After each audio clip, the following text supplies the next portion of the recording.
Ibuku tega tidur dengan calon suamiku saat malam sebelum pernikahanku. Mereka ternyata diam-diam sudah menjalin hubungan terlarang. Mereka tak sadar kamar itu sudah aku pasang CCTV.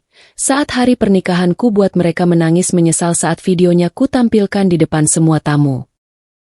Halo bunda semua, apa kabar? Semoga bunda semuanya selalu dalam keadaan sehat dan bahagia ya. Kali ini ada cerita menarik dari Ratna. Tapi sebelum masuk ke ceritanya, silahkan absen terlebih dahulu kalian semua dari daerah mana saja ya.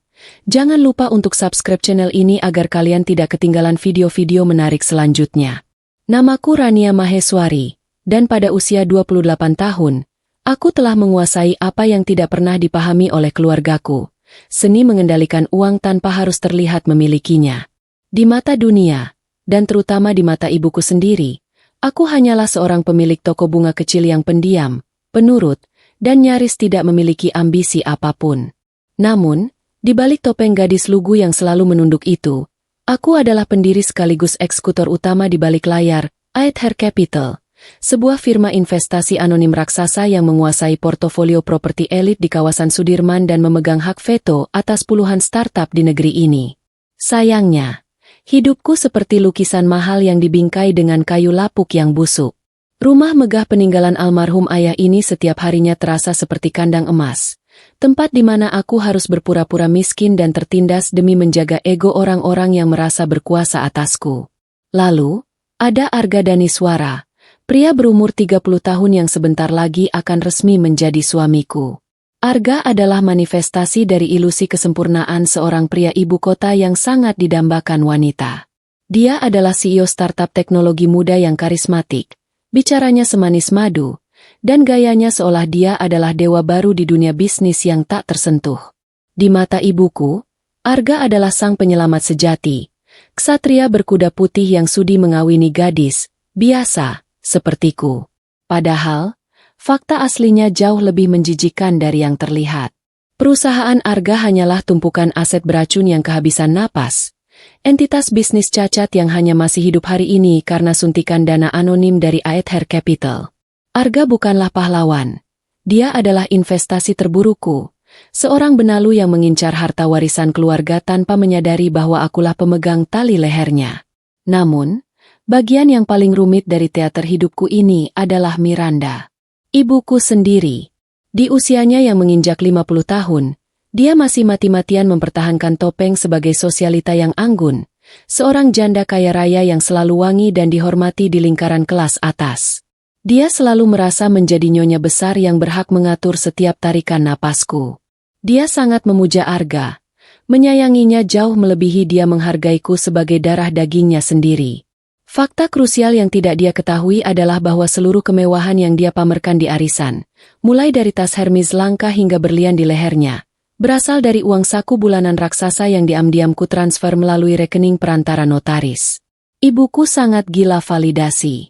Dia menganggapku hanya anak bodoh yang numpang hidup padanya, tanpa pernah sadar bahwa dialah parasit sesungguhnya yang menggerogoti hasil keringatku. Beberapa bulan terakhir, instingku sebagai seorang investor yang tangguh mulai mencium anomali memuakan. Ada jejak-jejak pengkhianatan yang terlalu mencolok untuk diabaikan. Wangi parfum ibuku, Baccarat Rouge yang manis dan tajam itu, perlahan mulai menempel di kerah kemeja Arga setiap kali pria itu datang berkunjung ke rumah dengan alasan mendiskusikan vendor pernikahan. Dan yang paling fatal, sistem keuanganku mendeteksi mutasi yang sangat tidak wajar dari kartu kredit sekunder Arga. Kartu yang kuberikan batas limit tak terhingga secara rahasia. Tagihan itu mencatat pembelian sebuah kalung Cartier senilai ratusan juta rupiah, yang secara ajaib, keesokan harinya sudah melingkar manis di leher ibuku. Suasana butik gaun pengantin mewah di kawasan Senopati siang ini terasa sedingin es. Setidaknya di dalam kepalaku yang terus berputar. Aku berdiri diam di depan cermin raksasa, mengenakan gaun putih rancangan desainer Eropa seharga sebuah mobil sport. Kain brokatnya memang dijahit dengan sangat indah, tapi bagiku, balutan kain mahal ini tak lebih dari sekadar seragam narapidana sebelum jadwal eksekusi tiba. Di sofa beludru merah marun di belakangku, Miranda duduk menyilangkan kaki, memegang secangkir teh chamomile dengan kelingking terangkat. Matanya yang dilapisi riasan tebal memindai seluruh penampilanku dengan tatapan jijik yang sama sekali tidak disembunyikan. Rania, sungguh, ibu tidak habis pikir dengan seleramu yang sangat menyedihkan, keluh Miranda. Suaranya melengking memecah keheningan elegan butik itu. Gaun itu membuatmu terlihat seperti pelayan gereja. Tidakkah kamu lihat detail di pinggangnya? Itu hanya mempertegas postur tubuhmu yang sama sekali tidak memiliki keanggunan seorang nyonya. Coba lihat gaun yang model mermaid tadi. Itu baru kelas. Aku menatap pantulan wajah ibuku di cermin dengan tenang. Tidak ada seulas pun senyum keibuan di sana. Tapi, Rania merasa gaun ini jauh lebih nyaman. Tidak terlalu mencolok, jawabku pelan. Merendahkan intonasi suaraku menjadi gadis rapuh yang penurut, persis seperti yang selalu ia eksploitasi selama ini. Nyaman. Miranda mendengus kasar, meletakkan cangkir tehnya ke meja kaca dengan bantingan kecil yang angkuh. Pernikahan ini sama sekali bukan soal kenyamananmu, Rania. Pernikahan megah ini akan dihadiri oleh rekan-rekan bisnis Arga. Semua investor besarnya akan datang. Kamu mau mempermalukan calon suamimu di depan publik dengan penampilan kampungan seperti itu? Bersyukurlah Arga masih mau merendahkan dirinya untuk menikahimu. Kamu ini benar-benar tidak tahu berterima kasih. Aku menelan ludah, bukan karena merasa sedih atau hancur, melainkan karena sangat muak. Di dalam kepalaku, aku memutar otak. Aku baru saja menyetujui perintah likuidasi aset senilai 20 miliar rupiah untuk mengakuisisi lahan strategis di Bali tadi pagi. Sementara di depanku, ibuku sibuk menguliahi tentang potongan gaun seolah aku adalah gembel yang beruntung diangkat dari lumpur. Arga, yang sedari tadi bersandar santai di pintu ruang ganti, akhirnya melangkah maju. Dia mengenakan setelan jas navy yang dipesankan khusus dengan potongan sempurna. Tersenyum dengan pesona yang dulu sempat membuatku luluh. Sudahlah, Tante. Jangan terlalu keras pada Rania, kata Arga, meletakkan tangannya yang terasa panas di bahuku. Dari jarak sedekat ini, aroma maskulinnya menguar tajam, tapi sayangnya, aroma itu tertutup pekat oleh sisa wangi bacarat milik ibuku. Arga menatap ibuku dengan sorot mata yang terlalu intens dan dalam untuk ukuran seorang calon menantu. Rania memang gadis yang sederhana, Tante. Tapi justru kepolosannya itu yang membuatku memilihnya. Dia tidak menuntut banyak, tidak seperti wanita-wanita haus harta lainnya.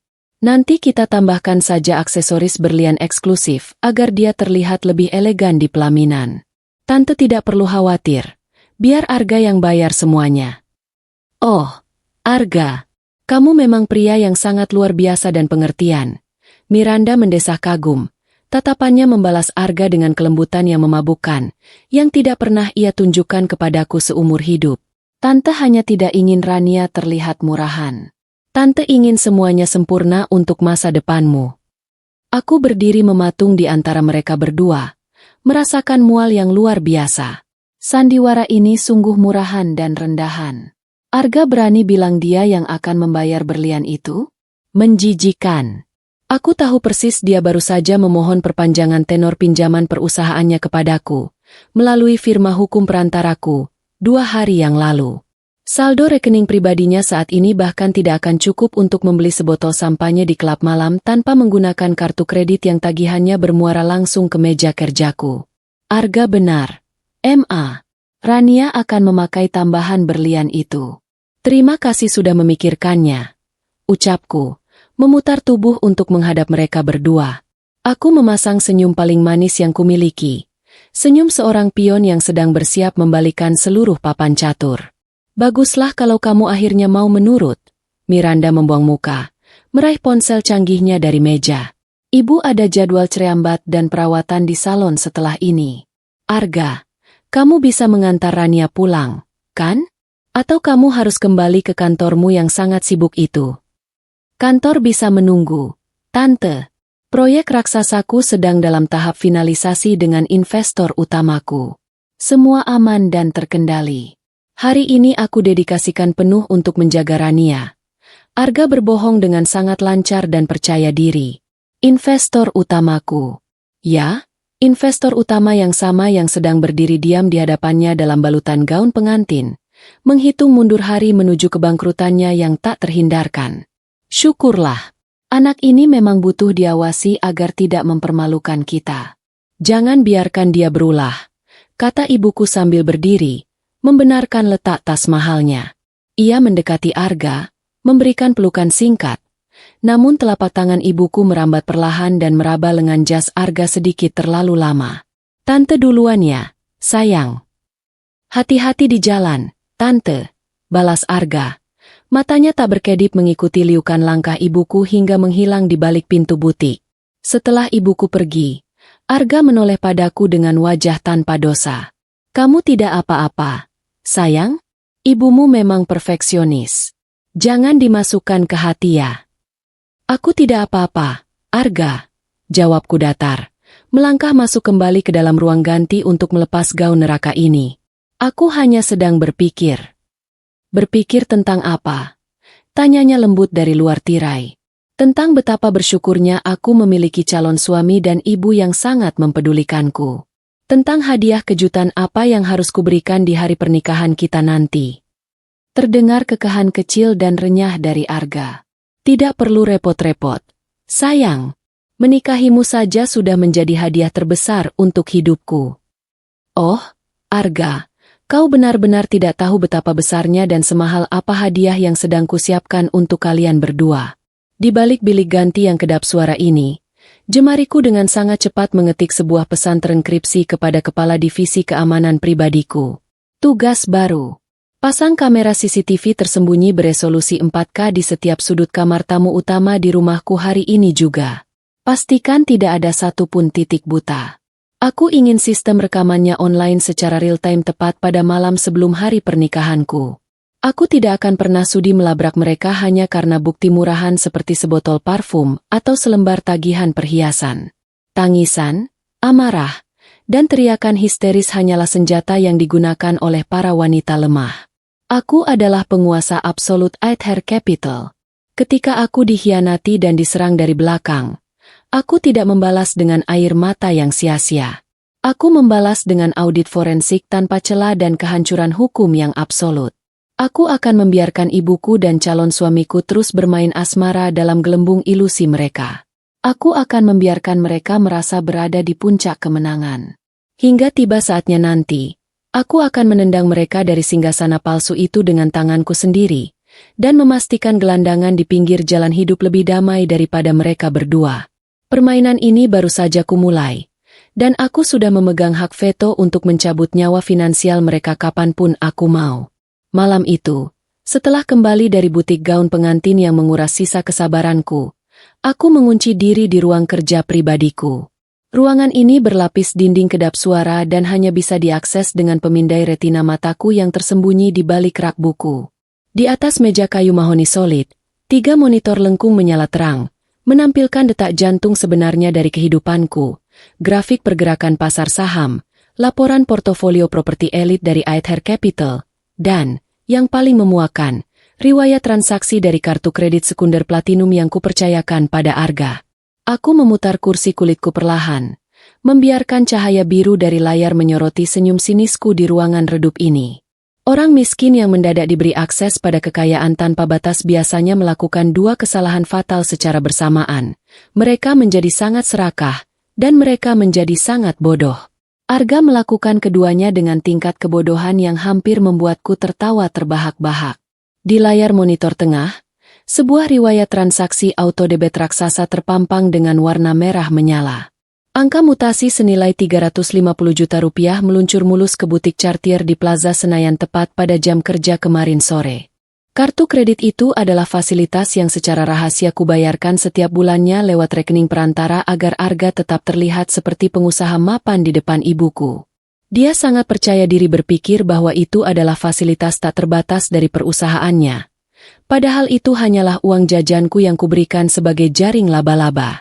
Dan sekarang, lalat malang itu baru saja membungkus dirinya sendiri dengan benang sutra kematiannya. Sebuah pembelian perhiasan berlian untuk wanita yang sama sekali tidak pernah sampai ke tanganku. Ketukan tajam di pintu ruang kerjaku menghentikan analisasku yang dingin. Rania, kamu masih di dalam? Keluar sekarang, Arga sudah datang untuk makan malam. Suara Miranda terdengar melengking dari balik pintu, dihiasi nada memerintah yang angkuh dan sangat kubenci. Ya, Ma. Aku segera turun, jawabku patuh. Mematikan seluruh monitor dan melangkah keluar sebagai gadis lugu tak berdaya.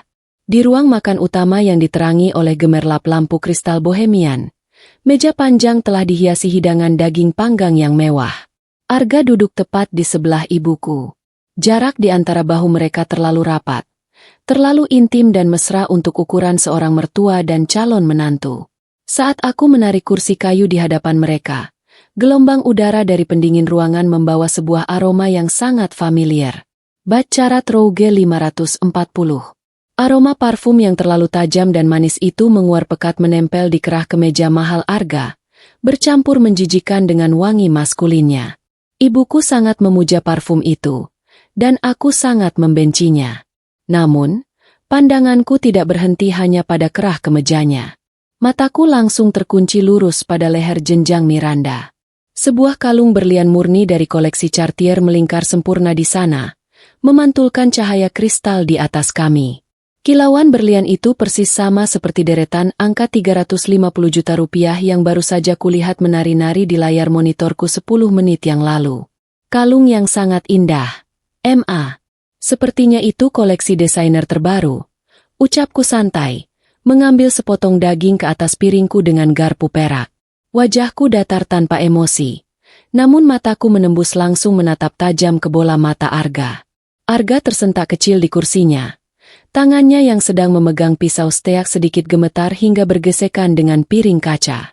Namun Miranda, dengan penyakit narsisme akutnya, justru meraba bandul kalung itu dengan ekspresi sangat bangga. Oh, kalung ini? Ya, ini adalah hadiah kecil dari seorang rekan bisnis lamaku. Para pria berkelas di luar sana selalu tahu bagaimana menghargai wanita dengan level keanggunan seperti ibu.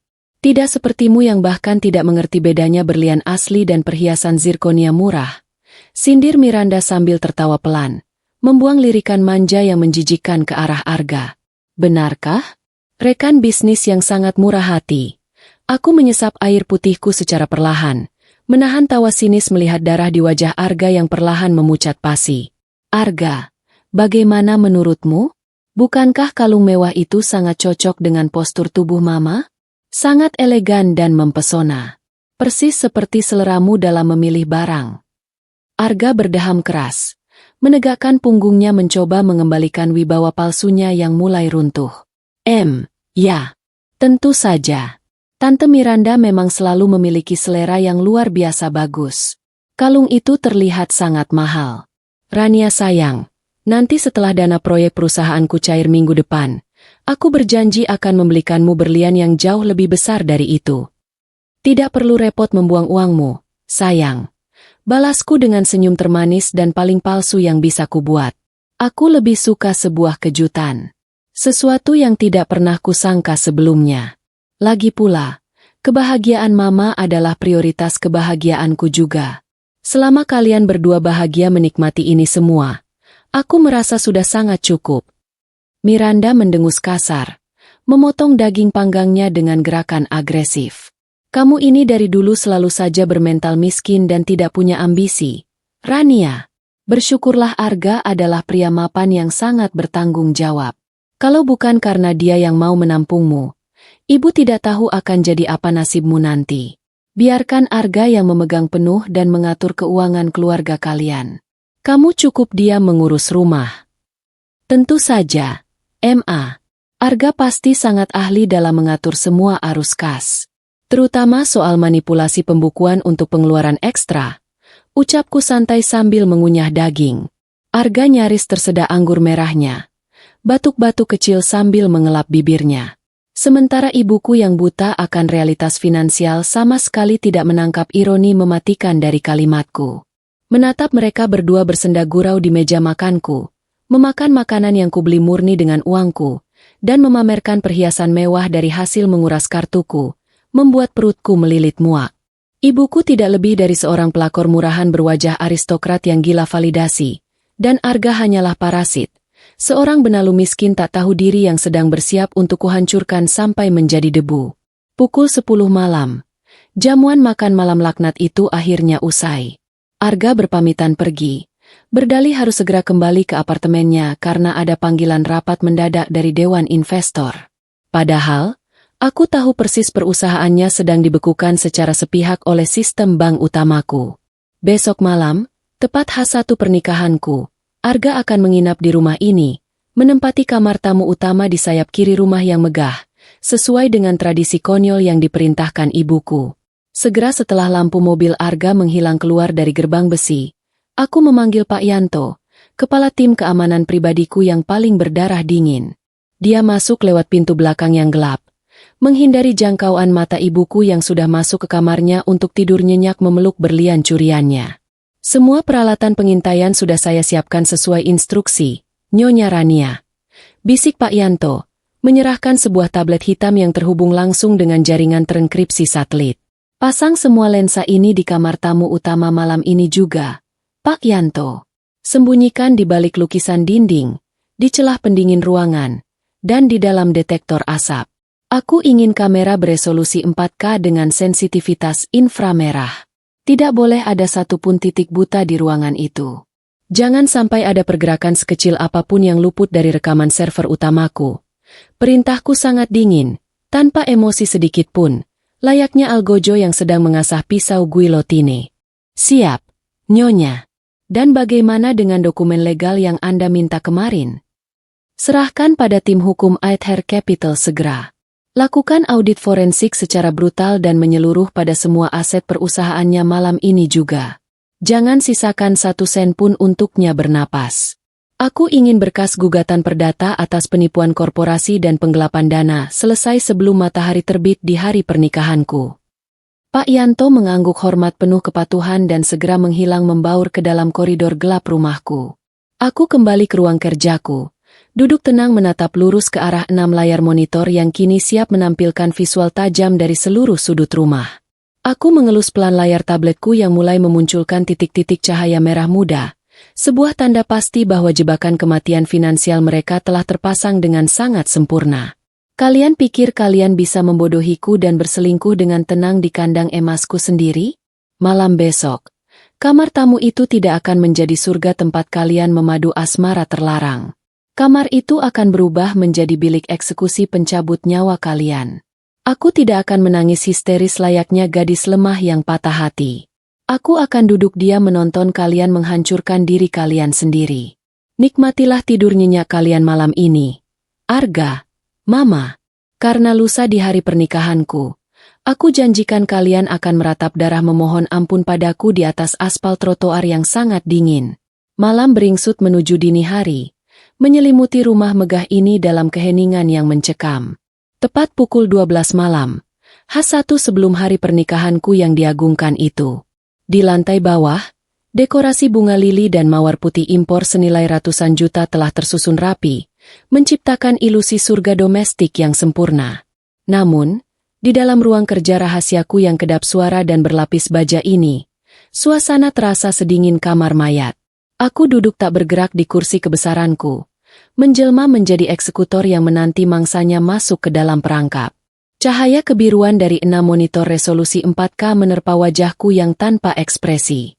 Lensa kamera inframerah yang disembunyikan dengan sempurna oleh Pak Yanto menangkap setiap sudut kamar tamu utama dengan kejernihan absolut. Arga sedang duduk di tepi ranjang berseprai sutra emas, mengenakan jubah mandi mewah. Pria yang besok akan berikrar setia di hadapan Tuhan itu tampak gelisah. Namun senyum pongah tak pernah lepas dari bibirnya. Di layar monitor sebelahnya, laporan audit forensik dari tim hukumku baru saja selesai diunduh. Angka-angka merah menyala membuktikan bahwa startup Arga benar-benar aset beracun yang sebentar lagi akan mati tenggelam dalam lautan utang 30 miliar rupiah. Tepat pukul 12:15 menit, gagang pintu kamar tamu itu berputar perlahan tanpa suara. Jantungku tidak berdebar, napasku tidak memburu. Aku hanya memperbesar volume pelantang suara di mejaku, membiarkan teater kebejatan ini dimulai. Sosok wanita yang masuk adalah Miranda, ibuku kandungku sendiri. Ia melangkah anggun menyusup ke dalam kamar calon menantunya dengan mengenakan gaun tidur satin merah marun yang sangat tipis dan mengekspos lekuk tubuhnya. Tidak ada keraguan. Tidak ada rasa malu. Kamu yakin anak bodoh itu sudah benar-benar tertidur lelap? Arga? Suara serak dan manja ibuku terdengar jernih dari pelantang suara, mengiris keheningan malam dengan pengkhianatan yang memuakan. Tentu saja, Miranda sayang. Dia terlalu lelah mengurus dekorasi bunga sialan itu seharian. Besok adalah hari besarnya, kan?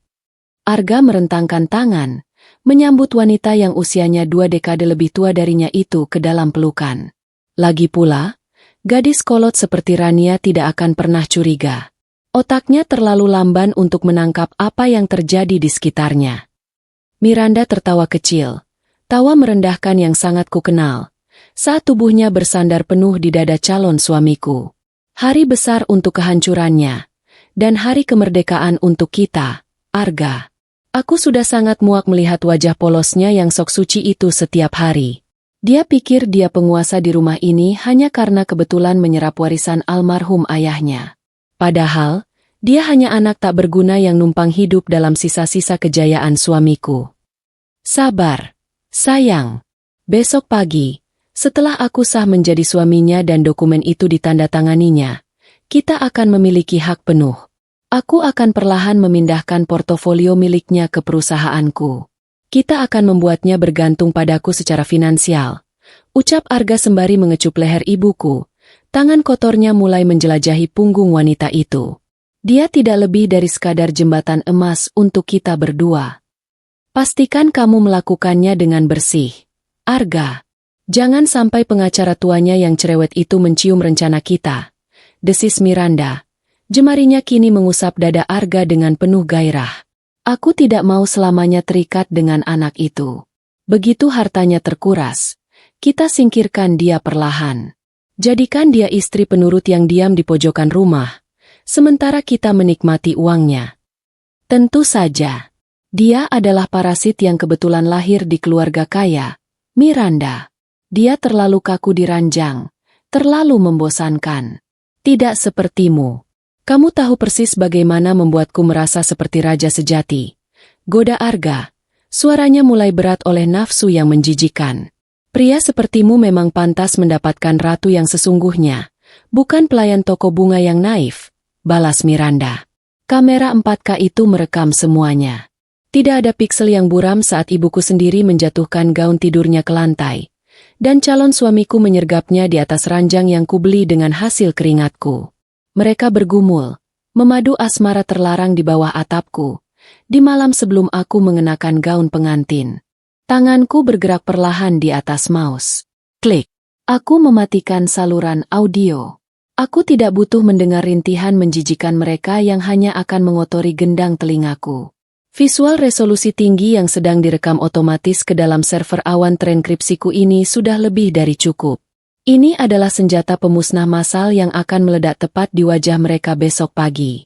Dulu, aku pernah membaca bahwa patah hati karena pengkhianatan akan membuat seorang wanita menangis meraung, merobek bantal, atau mencoba mengakhiri hidup.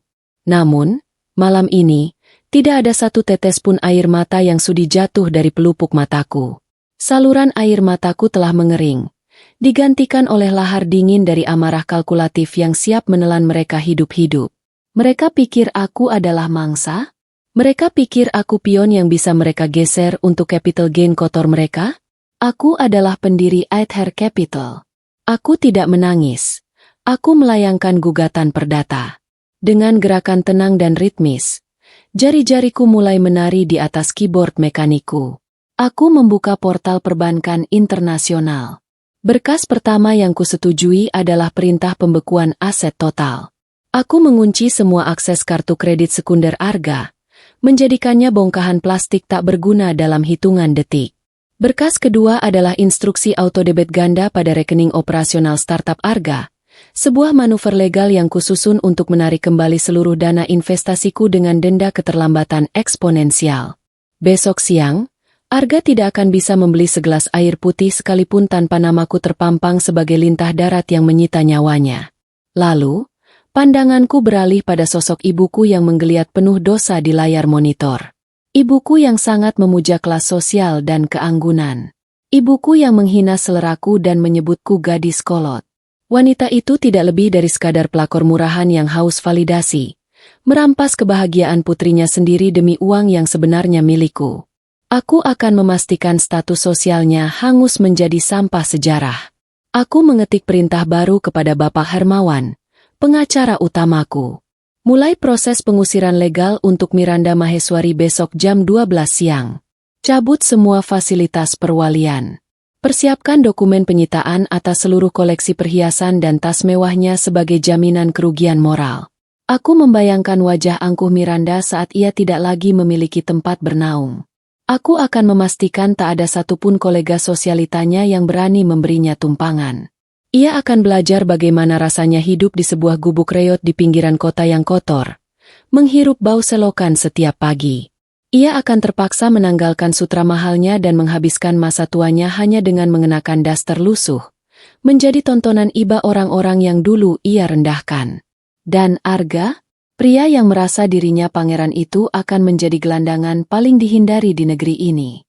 Dengan kekuatan hak veto yang kumiliki di industri ini, aku akan secara pribadi memastikan namanya tertulis abadi dalam blacklist BI. Tidak akan ada satupun bank yang sudi menatap wajah rupawannya. Ia adalah benalu yang akan kucabut hingga ke akar-akarnya. Lalu kubiarkan membusuk di trotoar aspal yang membakar. Aku menghela napas panjang, menyesap sisa kopi hitamku yang telah mendingin.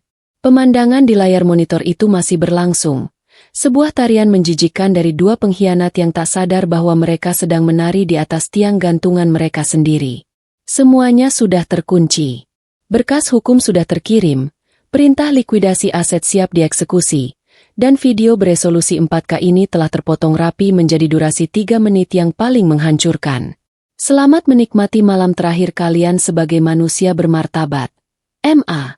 Arga, bisikku di tengah keheningan ruang kerja, menyandarkan punggungku ke kursi dengan senyum aristokratis yang mematikan.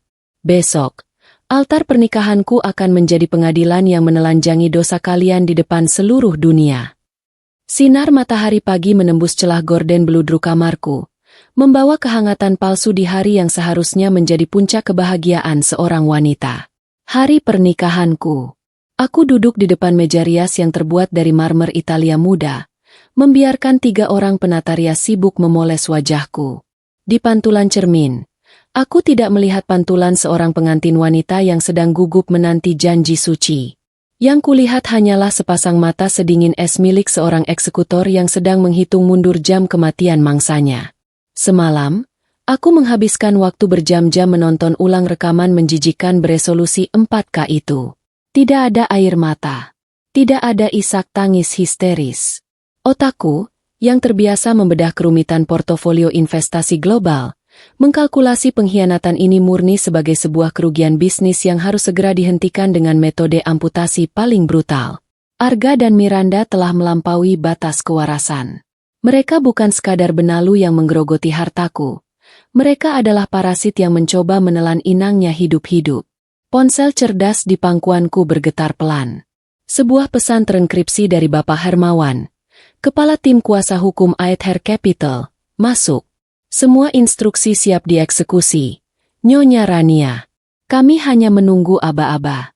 Jari lentiku mengetuk layar kaca itu, mengetik balasan dengan kecepatan dan ketepatan yang mematikan. Perasaanku telah mati rasa, tergantikan oleh insting predator yang mencium aroma darah segar. Kunci semua sertifikat rumah dan aset properti yang saat ini ditempati Miranda Maheswari. Ubah nama kepemilikan menjadi undername firma hukum luar negeri kita. Aktifkan perintah autodebit ganda untuk menyedot habis seluruh sisa kas operasional di rekening startup Arga Daniswara. Tarik denda keterlambatan eksponensial sekarang juga. Biarkan aset beracun miliknya itu bernilai minus 30 miliar rupiah sebelum acara pemberkatan dimulai.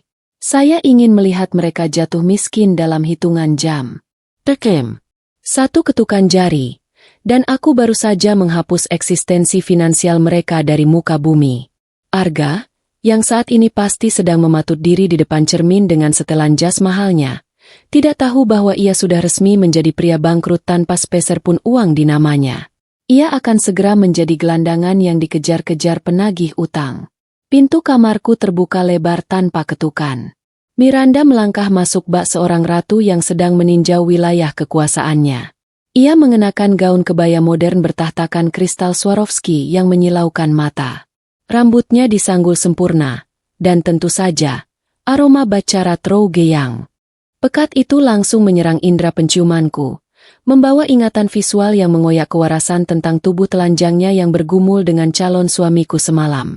Ya ampun, Rania, lihat dirimu, seru Miranda. Suaranya dibuat selembut mungkin di depan para penata rias. Ia melangkah mendekat, meletakkan kedua tangannya di bahuku. Tangan bernoda dosa yang sama yang semalam membelai punggung Arga di atas ranjangku. Kamu terlihat sangat cantik, sayang. Meskipun riasanmu sedikit terlalu pucat untuk seleraku. Tapi tidak apa-apa. Kamu akhirnya menikah dengan pria mapan yang luar biasa. Ibu sangat bangga padamu. Terima kasih, Ma. Jawabku pelan. Suaraku datar, tanpa nada. Aku membiarkan mataku bertemu dengan matanya melalui pantulan cermin. Semua ini berkat doa dan pengorbanan mama yang luar biasa malam tadi. Miranda tersenyum lebar. Senyum narsistik yang sangat memuakan, tidak menyadari sarkasme tajam yang kusembunyikan. Tentu saja, ibu selalu memberikan yang terbaik untukmu. Kamu harus menjadi istri yang penurut. Rania, Arga itu CEO besar, dunianya keras. Jangan pernah membebani pikirannya dengan urusan sepele. Biarkan dia mengatur keuanganmu sepenuhnya agar kamu tidak pusing. Kamu kan tahu, otakmu itu tidak didesain untuk memikirkan angka-angka besar. Betapa lucunya kesombongan wanita tua ini. Dia menguliahi pendiri Aether Capital tentang cara mengelola uang, sambil mengenakan gaun hasil belas kasihanku. Dia merasa dirinya adalah sosialita papan atas yang dihormati. Padahal sebentar lagi ia hanya akan menjadi sampah sejarah yang membusuk di sudut jalanan ibu kota. Sebentar lagi, perhiasan berkilau di lehernya itu akan disita paksa oleh pengadilanku, dan ia harus membiasakan diri mengenakan daster lusuh murahan yang dipenuhi tambalan. Orang yang selama ini merasa dirinya ratu karena numpang hidup pada keringat darah anak kandungnya sendiri. Iya, Ma. Rania janji akan menyerahkan seluruh beban dan tanggung jawab finansial itu pada Arga hari ini juga. Semuanya, tanpa sisa. Balasku, menyisipkan makna ganda yang merobek langit-langit kebohongannya. Skakmat pertama telah kusiapkan. Bagus. Anak pintar. Ibuku menepuk pipiku pelan. Sebuah sentuhan yang membuat kulitku merinding menahan rasa jijik yang luar biasa. Sekarang cepat selesaikan riasanmu. Arga sudah menunggumu di bawah. Dia terlihat sangat gagah dan mempesona hari ini. Tepat saat namanya disebut, sosok Arga muncul di ambang pintu. Setelan tuxedo hitam legam dengan dasi kupu-kupu membuatnya tampak seperti pangeran dari buku dongeng kelas atas. Namun, di mataku, ia tak lebih dari seorang penipu rendahan kelas 3 yang sebentar lagi akan diarak ke tiang gantungan. Matanya berbinar saat menatap ibuku.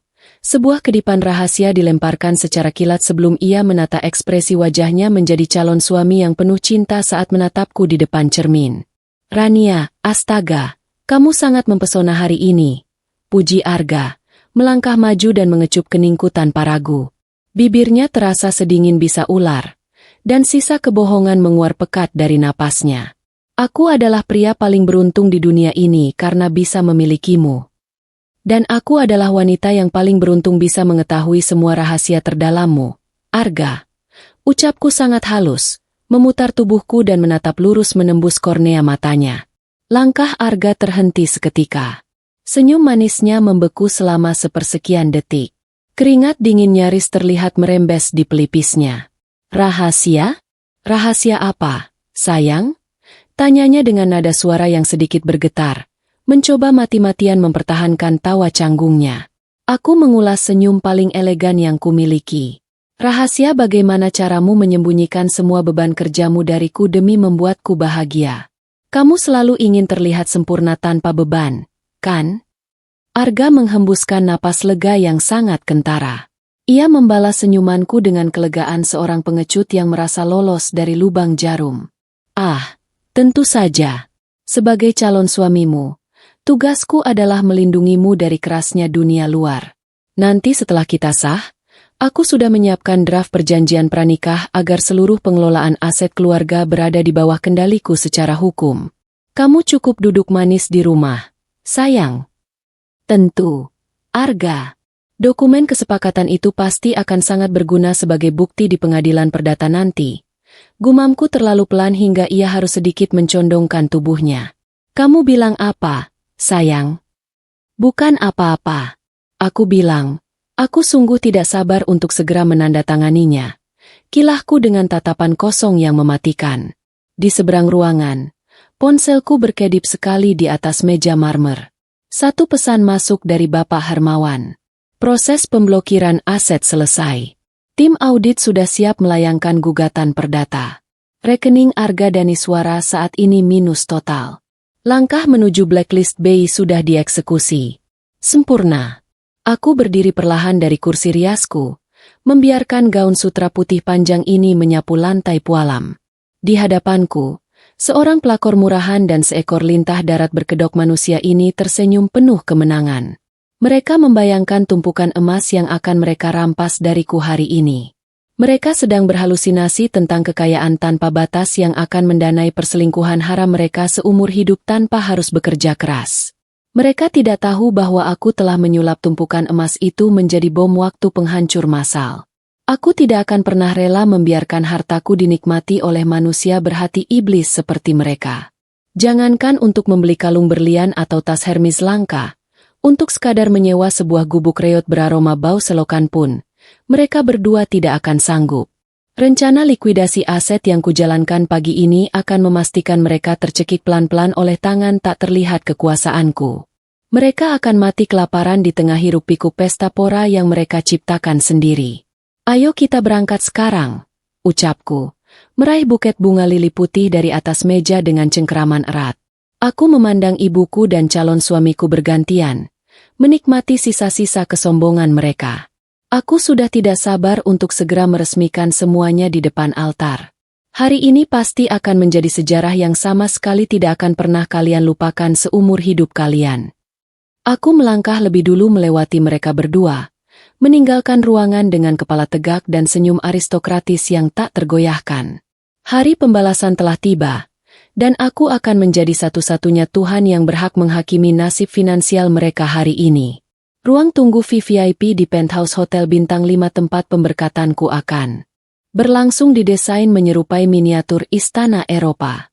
Lampu kristal batcarat memantulkan pendar cahaya keemasan di atas karpet persia tebal yang menyerap suara langkah kaki secara sempurna. Aroma bunga impor segar bercampur dengan wangi parfum mahal menguar memenuhi udara. Namun bagiku, ruangan yang dipenuhi kemewahan ini tak ubahnya seperti ruang isolasi sebelum eksekusi mati dilaksanakan. Aku duduk tegak di sofa bludru tunggal, masih dalam balutan gaun pengantin sutra putih yang terasa semakin berat, mengamati sirkus kemunafikan yang dipertontonkan tanpa malu tepat di depan mataku. Di seberang ruangan, Miranda berdiri di dekat jendela raksasa yang menampilkan cakrawala kota Jakarta. Ibuku memegang segelas sampanye, tertawa renyah saat berbicara di telepon dengan kolega sosialitanya. Gaun kebayanya yang bertabur Swarovski memantulkan cahaya menyilaukan. Ia terlihat seperti seorang janda aristokrat yang merayakan kemenangannya. Namun di mataku, ia hanyalah seorang pelakor murahan yang menghitung detik menuju kehancurannya sendiri. Wanita angku itu tidak sadar bahwa besok pagi, ia tak akan punya apa-apa selain sebuah gubuk reot beraroma bau selokan. Aku akan memastikan ia menghabiskan sisa usianya dalam balutan daster lusuh, menjadi sampah sejarah. Keputusannya untuk numpang hidup dan menusuk putri kandungnya dari belakang akan kubayar tuntas hari ini juga. Pintu kayu jati solid itu terbuka, menghentikan monolog batinku. Arga melangkah masuk, memancarkan aura kemenangan. Ia mengenakan setelan tuxedo hitam legam yang membuatnya tampak seperti pangeran pelindung. Di tangan kirinya, ia menggenggam map kulit coklat. Di dalam map itulah, ia mengira telah mengunci masa depanku. Rania, sayang, sapa Arga lembut, duduk di tepi sofa. Ia menatapku dengan tatapan memuja yang semalam ia gunakan untuk ibuku. Kamu sudah siap? Sebentar lagi kita turun ke altar. Aku sudah siap, Arga, jawabku, melipat tanganku di pangkuan. memasang ekspresi lugu. Tapi, apa yang kamu bawa itu? Arga tersenyum manipulatif. Draft perjanjian pranikah. Tim pengacaraku sudah menyusunnya semalaman agar kita bisa menandatanganinya sebelum janji suci diucapkan. Percayalah, ini murni untuk melindungimu. Aku tidak ingin orang berpikir aku menikahimu hanya karena toko bungamu atau warisan ayahmu. Miranda menutup teleponnya dan mendekat. Tanda tangani saja, Rania. Arga ini pria cerdas. Dia tahu cara mengelola aset keluarga agar tidak jatuh ke tangan kerabat yang serakah. Kamu harus berterima kasih karena dia mau mengambil alih tanggung jawab yang terlalu berat untuk otakmu. Tentu saja, Ma. Arga memang selalu memikirkan hal-hal besar. Ucapku sangat pelan, mengambil map tersebut dari cengkeraman tangannya. Aku membuka map itu dan menyapu lembaran kertas di dalamnya. Arga mengira ini adalah dokumen klaim atas portofolio hartaku. Dia yakin pengacaranya telah merumuskan celah hukum agar ia memiliki hak veto penuh atas semua rekeningku setelah kami menikah. Sangat percaya diri, sangat buta. Fakta sesungguhnya, tengah malam tadi, aku telah menginstruksikan Bapak Hermawan untuk mencegat dan menukar dokumen ini. Pengacara sewaan Arga tidak lebih dari sekadar pion yang mudah dibeli. Lembaran yang kupegang saat ini, yang telah dibubuhi meterai, adalah dokumen pengakuan liabilitas tunggal yang absolut.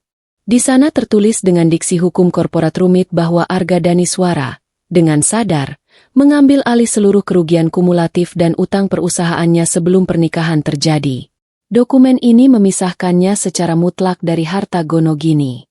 Lebih mematikan lagi, ada klausul tersembunyi yang memberikanku kuasa sebagai eksekutor tunggal untuk melakukan likuidasi aset pribadinya dan menyita seluruh sisa kekayaannya jika ia mengalami gagal bayar.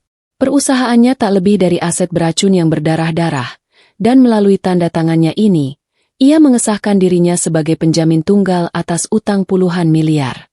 Begitu gugatan perdata kulayangkan siang ini, dokumen ini akan secara otomatis mengamankan hartaku, sementara Arga terseret ke dasar kebangkrutan tanpa bisa berlindung di balik status suami. Tidak akan ada celah baginya bernapas. Tidak akan ada pengacara yang bisa menyelamatkannya. Perintah autodebit ganda di sistem perbankan akan menyedot habis sisa uang receh di rekeningnya dalam hitungan detik. Namanya akan dicap merah secara permanen dalam blacklist BI. Arga berpikir sedang memanen capital gain fantastis dariku, tertawa di atas penderitaanku, padahal ia baru meresmikan surat kematian finansialnya sendiri tanpa sempat membacanya. Menyadari bahwa pria sombong rupawan di hadapanku ini hanyalah seekor parasit dan benalu tak berguna, membuat aliran darahku berdesir penuh kepuasan yang dingin. Kamu sudah selesai membacanya, sayang? Itu hanya formalitas hukum standar, bujuk Arga. Ia menyodorkan pena emas Mont Blanc kepadaku. Tanda tangani di bawah, dan kita mulai kehidupan baru yang sempurna. Aku menatap bola mata Arga lekat-lekat. Apakah kamu sudah membaca setiap klausulnya dengan teliti sebelum menyerahkan ini kepadaku? Ini komitmen seumur hidup. Arga tertawa pelan, mengelus rambutku. Tentu saja, sayang. Aku yang menyuruh pengacaraku menyusunnya. Tanda tanganku sudah tertera di sana sejak pagi. Mataku melirik pojok kanan bawah. Benar saja. Tanda tangan basah Arga sudah terukir jelas di atas meterai.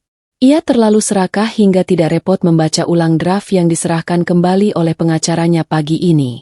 Ia menggali kuburannya sendiri dengan antusiasme murni.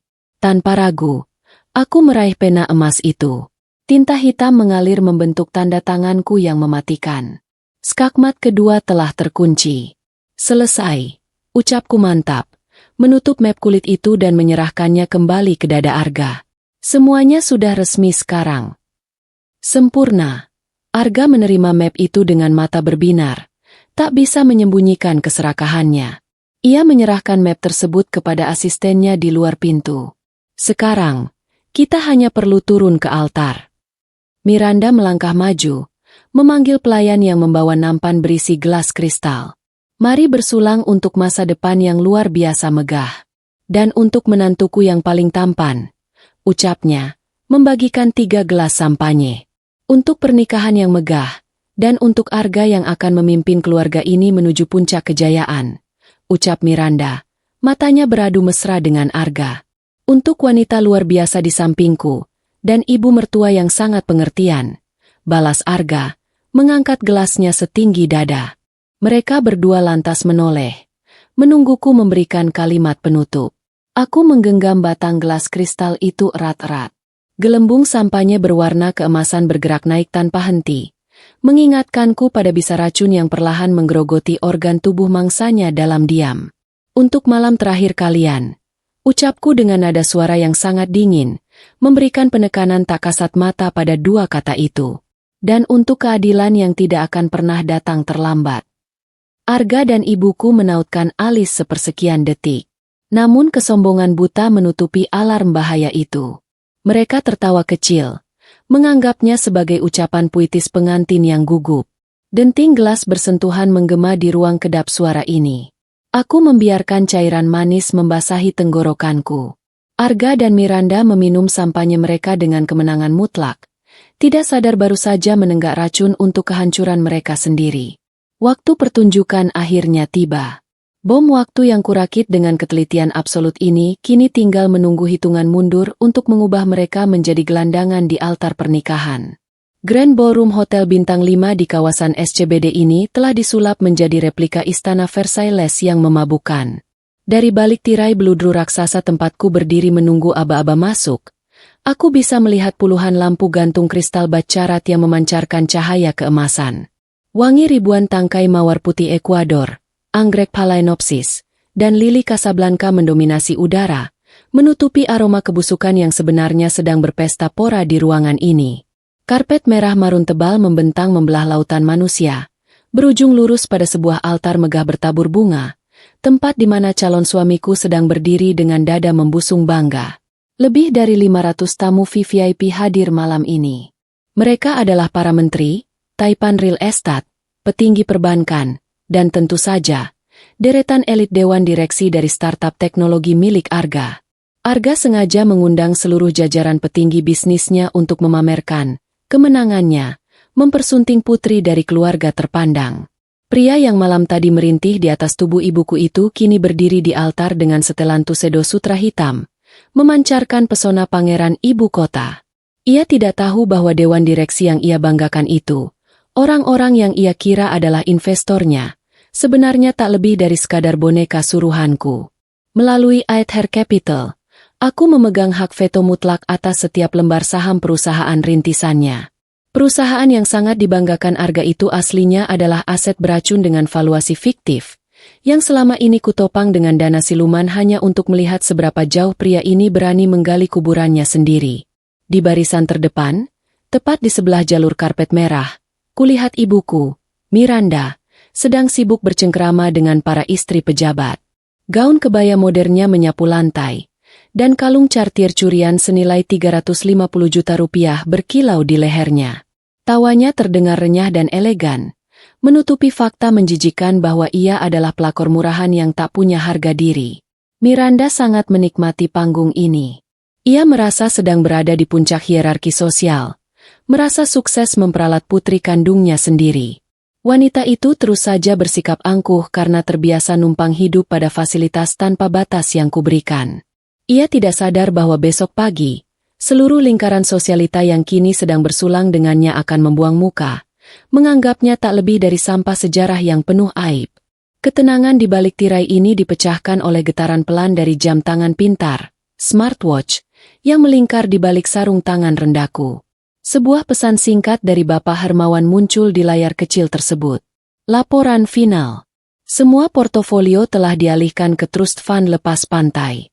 Perintah autodebit telah menyedot saldo operasional Arga Daniswara, hingga menyentuh angka minus 30 miliar rupiah. Berkas gugatan perdata atas penipuan, penggelapan, dan manipulasi aset korporat telah didaftarkan ke pengadilan niaga dengan status darurat. Nama Arga resmi masuk dalam blacklist BI tingkat tertinggi per pukul 18 WIB hari ini.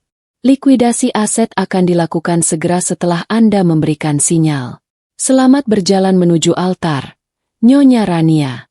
Aku tersenyum tipis, sebuah tarikan bibir yang sangat dingin, tajam, dan sama sekali tidak menyentuh sorot mataku. Sebagai seorang eksekutor di pasar modal, kepuasan tertinggiku bukanlah saat melihat angka keuntungan berlipat ganda, melainkan saat melihat mangsaku masuk ke dalam perangkap yang tak memiliki pintu keluar. Arga dan Miranda berpikir mereka sedang merayakan capital gain dari nyawa dan kebebasanku. Padahal, surat perjanjian pranikah yang ditandatangani Arga 1 jam yang lalu di ruang VIP telah mengikatnya secara permanen dengan utang fiktif yang sengaja kubengkakan. Segala harta, mobil sport sewaan, hingga apartemen mewahnya akan disita malam ini juga oleh pihak bank. Arga akan pulang dari pesta ini bukan sebagai CEO miliarder, melainkan sebagai gelandangan cacat hukum yang tak akan pernah bisa lagi membuka rekening bank seumur hidupnya. Sedangkan Miranda? Surat pengusiran untuk ibuku sudah berada di tangan kepolisian dan notaris.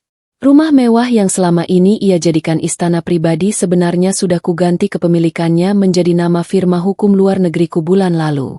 Lusa, ia harus mengemasi barang-barangnya, atau lebih tepatnya, barang-barang murah yang disisakan oleh penyitaan, dan angkat kaki. Aku sudah memastikan tidak akan ada satu kerabat pun yang mau menerimanya. Miranda akan menghabiskan sisa usianya di sebuah gubuk reot di kawasan kumuh bantaran sungai, di mana udara yang dihirupnya hanyalah bau selokan yang menyengat. Wanita yang malam ini bertabur berlian itu akan belajar bagaimana rasanya bertahan hidup hanya dengan mengenakan daster lusuh, layaknya parasit yang kehabisan inang dan seekor benalu yang dicabut paksa dari pohon emasnya. Wedding organizer yang berdiri di dekatku memberikan kode. 30 detik menuju pintu dibuka. Tiba-tiba, dari arah celah tirai, ibuku berjalan menghampiriku dengan langkah tergesa-gesa namun tetap menjaga keanggunan palsunya.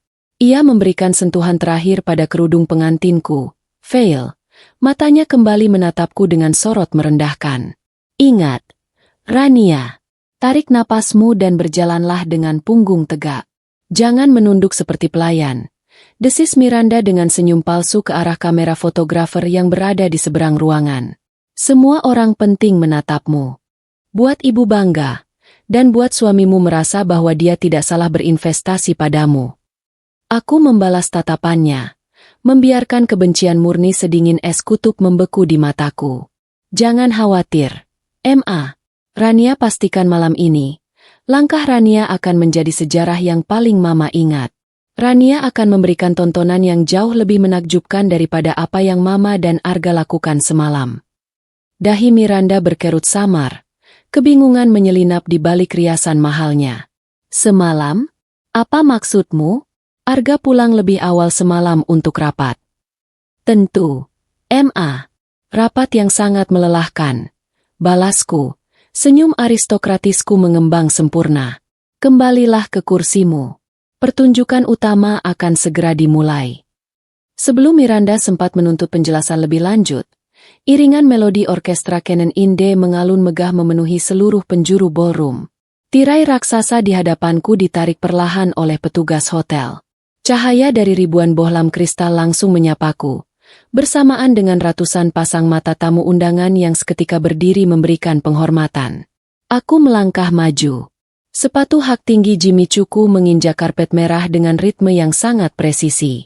Ketukan langkah ini bagiku bukanlah harmoni kebahagiaan, melainkan detak jarum jam yang menghitung mundur kehancuran mereka. Setiap langkah yang kuambil menembus lautan tamu VVIP ini adalah palu godam yang mendekat ke kepala Arga dan Miranda. Di ujung altar sana, Arga menatapku dengan senyum penuh kemenangan, merasa dirinya adalah raja dunia. Ia menatap gaunku, menatap perhiasanku, menatap tubuhku sebagai properti yang baru saja sah ia miliki. Ia tidak tahu bahwa karpet merah yang sedang kuinjak ini bukanlah jalan menuju surga pernikahannya, melainkan jalur mulus menuju neraka yang apinya telah kunyalakan sendiri.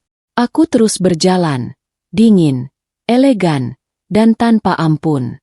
3 menit dari sekarang, ketika layar proyektor raksasa di belakang altar itu menyala, seluruh dunia akan menyaksikan kehancuran sang pangeran palsu dan sang ratu iblis.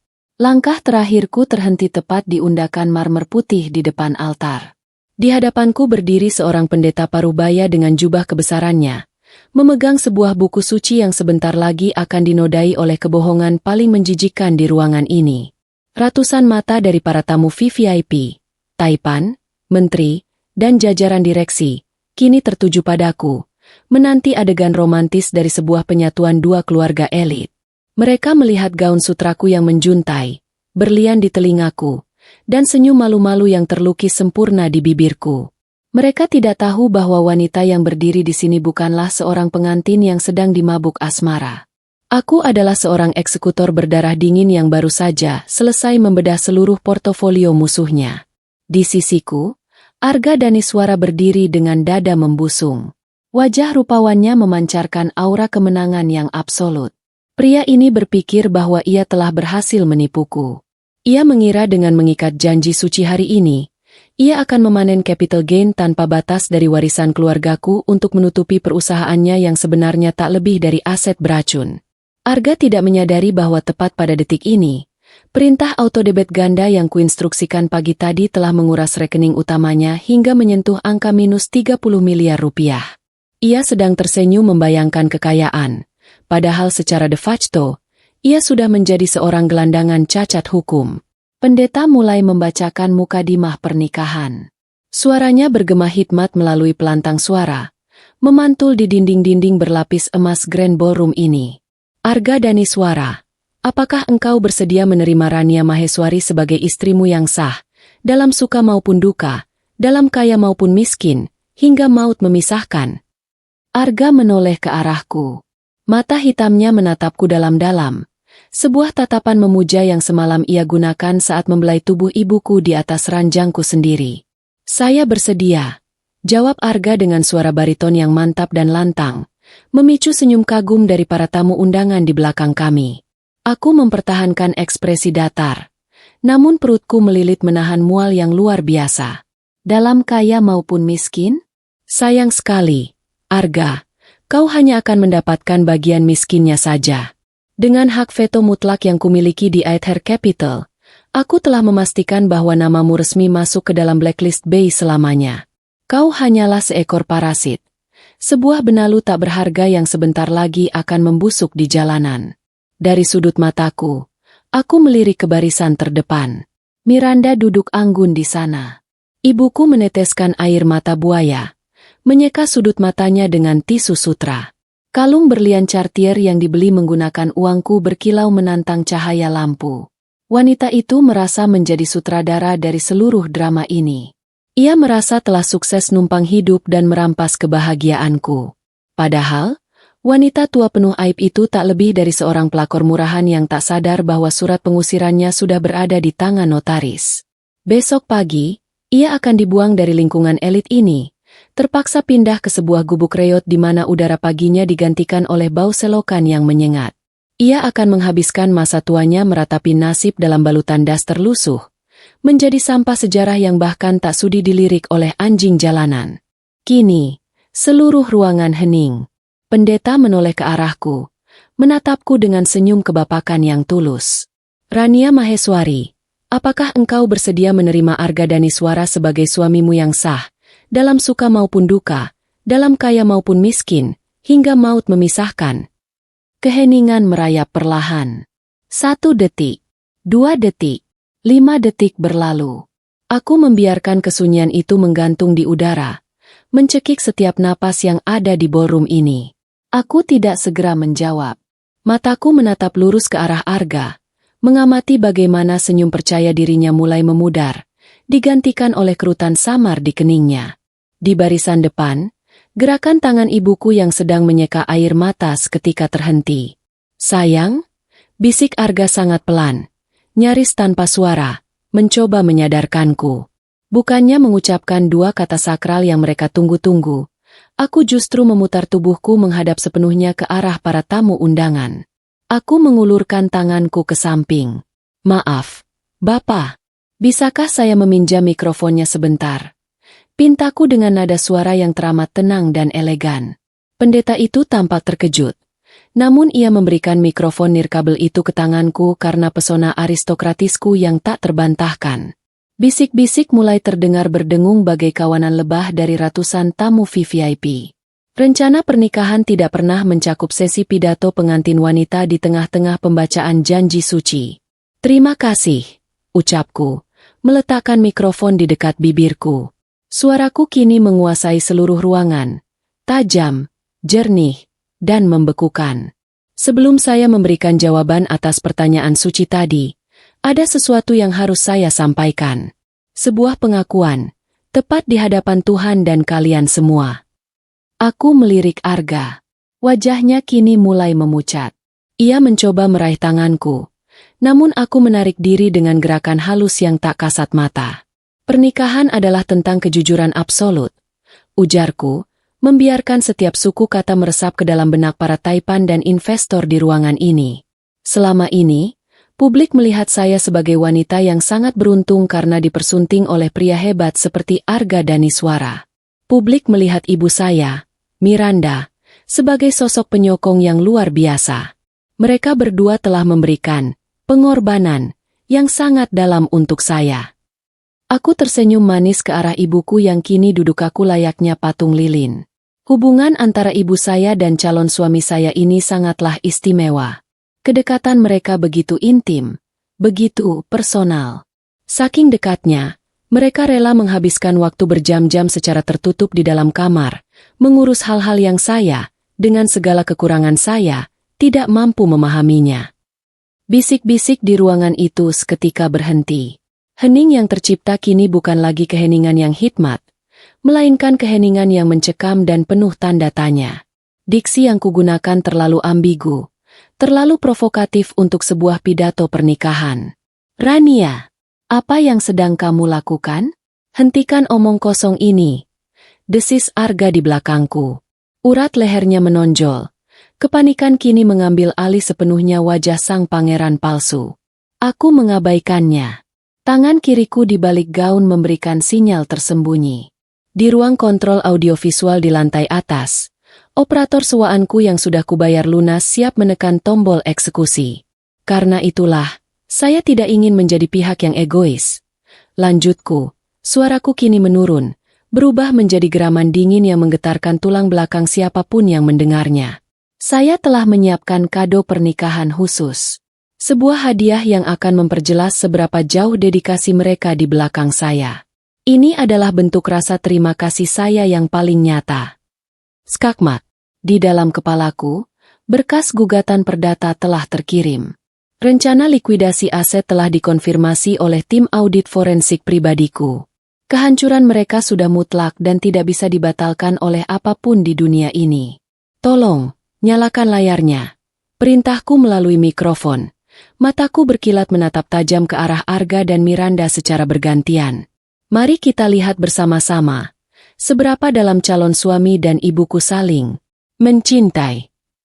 Lampu kristal ballroom seketika meredup. Sebagai gantinya, layar LED raksasa berukuran 10 kali 5 meter yang terpasang tepat di belakang altar menyala terang, siap memuntahkan rekaman malam jahanam itu beresolusi 4K tanpa sensor, tanpa ampun, dan tanpa jalan kembali. Layar LED berukuran raksasa di belakang altar itu menyala dengan bunyi dengungan statis yang seketika membelah keheningan. Lampu kristal bacarat di atas kami telah dipadamkan sepenuhnya oleh tim kendali ruang kontrol, menyisakan pendar cahaya kebiruan yang tajam dari layar. Layar raksasa itu kini menjadi satu-satunya titik fokus bagi 500 pasang mata di dalam Grand Ballroom ini. Sebuah stempel waktu, timestamp, berwarna putih muncul di sudut kanan bawah video. Pukul 00.15 waktu Indonesia Barat. H1 pernikahan, lensa kamera tersembunyi beresolusi 4K yang kupasang semalam bekerja dengan sangat memukau. Tidak ada piksel yang pecah.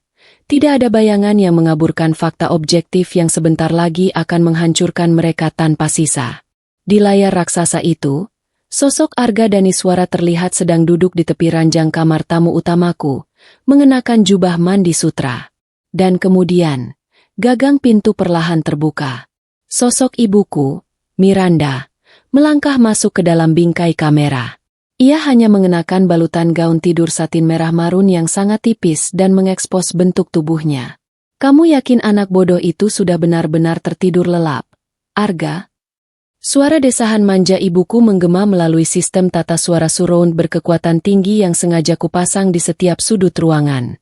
Sistem pelantang suara yang awalnya disewa dengan harga ratusan juta untuk menyiarkan ikrar janji suci kami, kini berbalik menjadi corong mematikan yang memuntahkan kebejatan moral mereka ke telinga para taipan, menteri, dan sosialita elit ibu kota.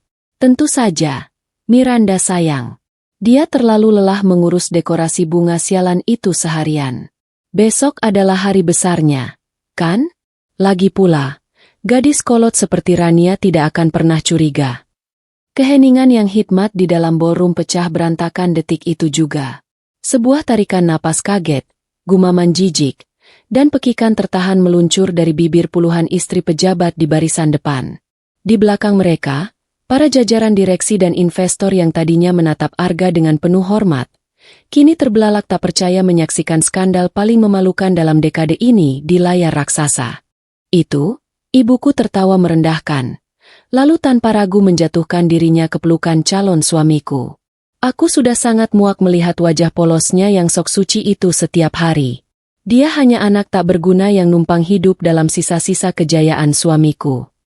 Setiap kata yang keluar dari rekaman itu menguliti mereka hidup-hidup di depan publik. Aku berdiri mematung di tengah altar, memegang mikrofon dengan sisa-sisa senyum aristokratis di bibirku. Sebagai seorang eksekutor yang telah merancang kehancuran berlapis ini selama berhari-hari, rasanya sangat memuaskan melihat jaring jebakan ini akhirnya mencekik leher mereka secara perlahan.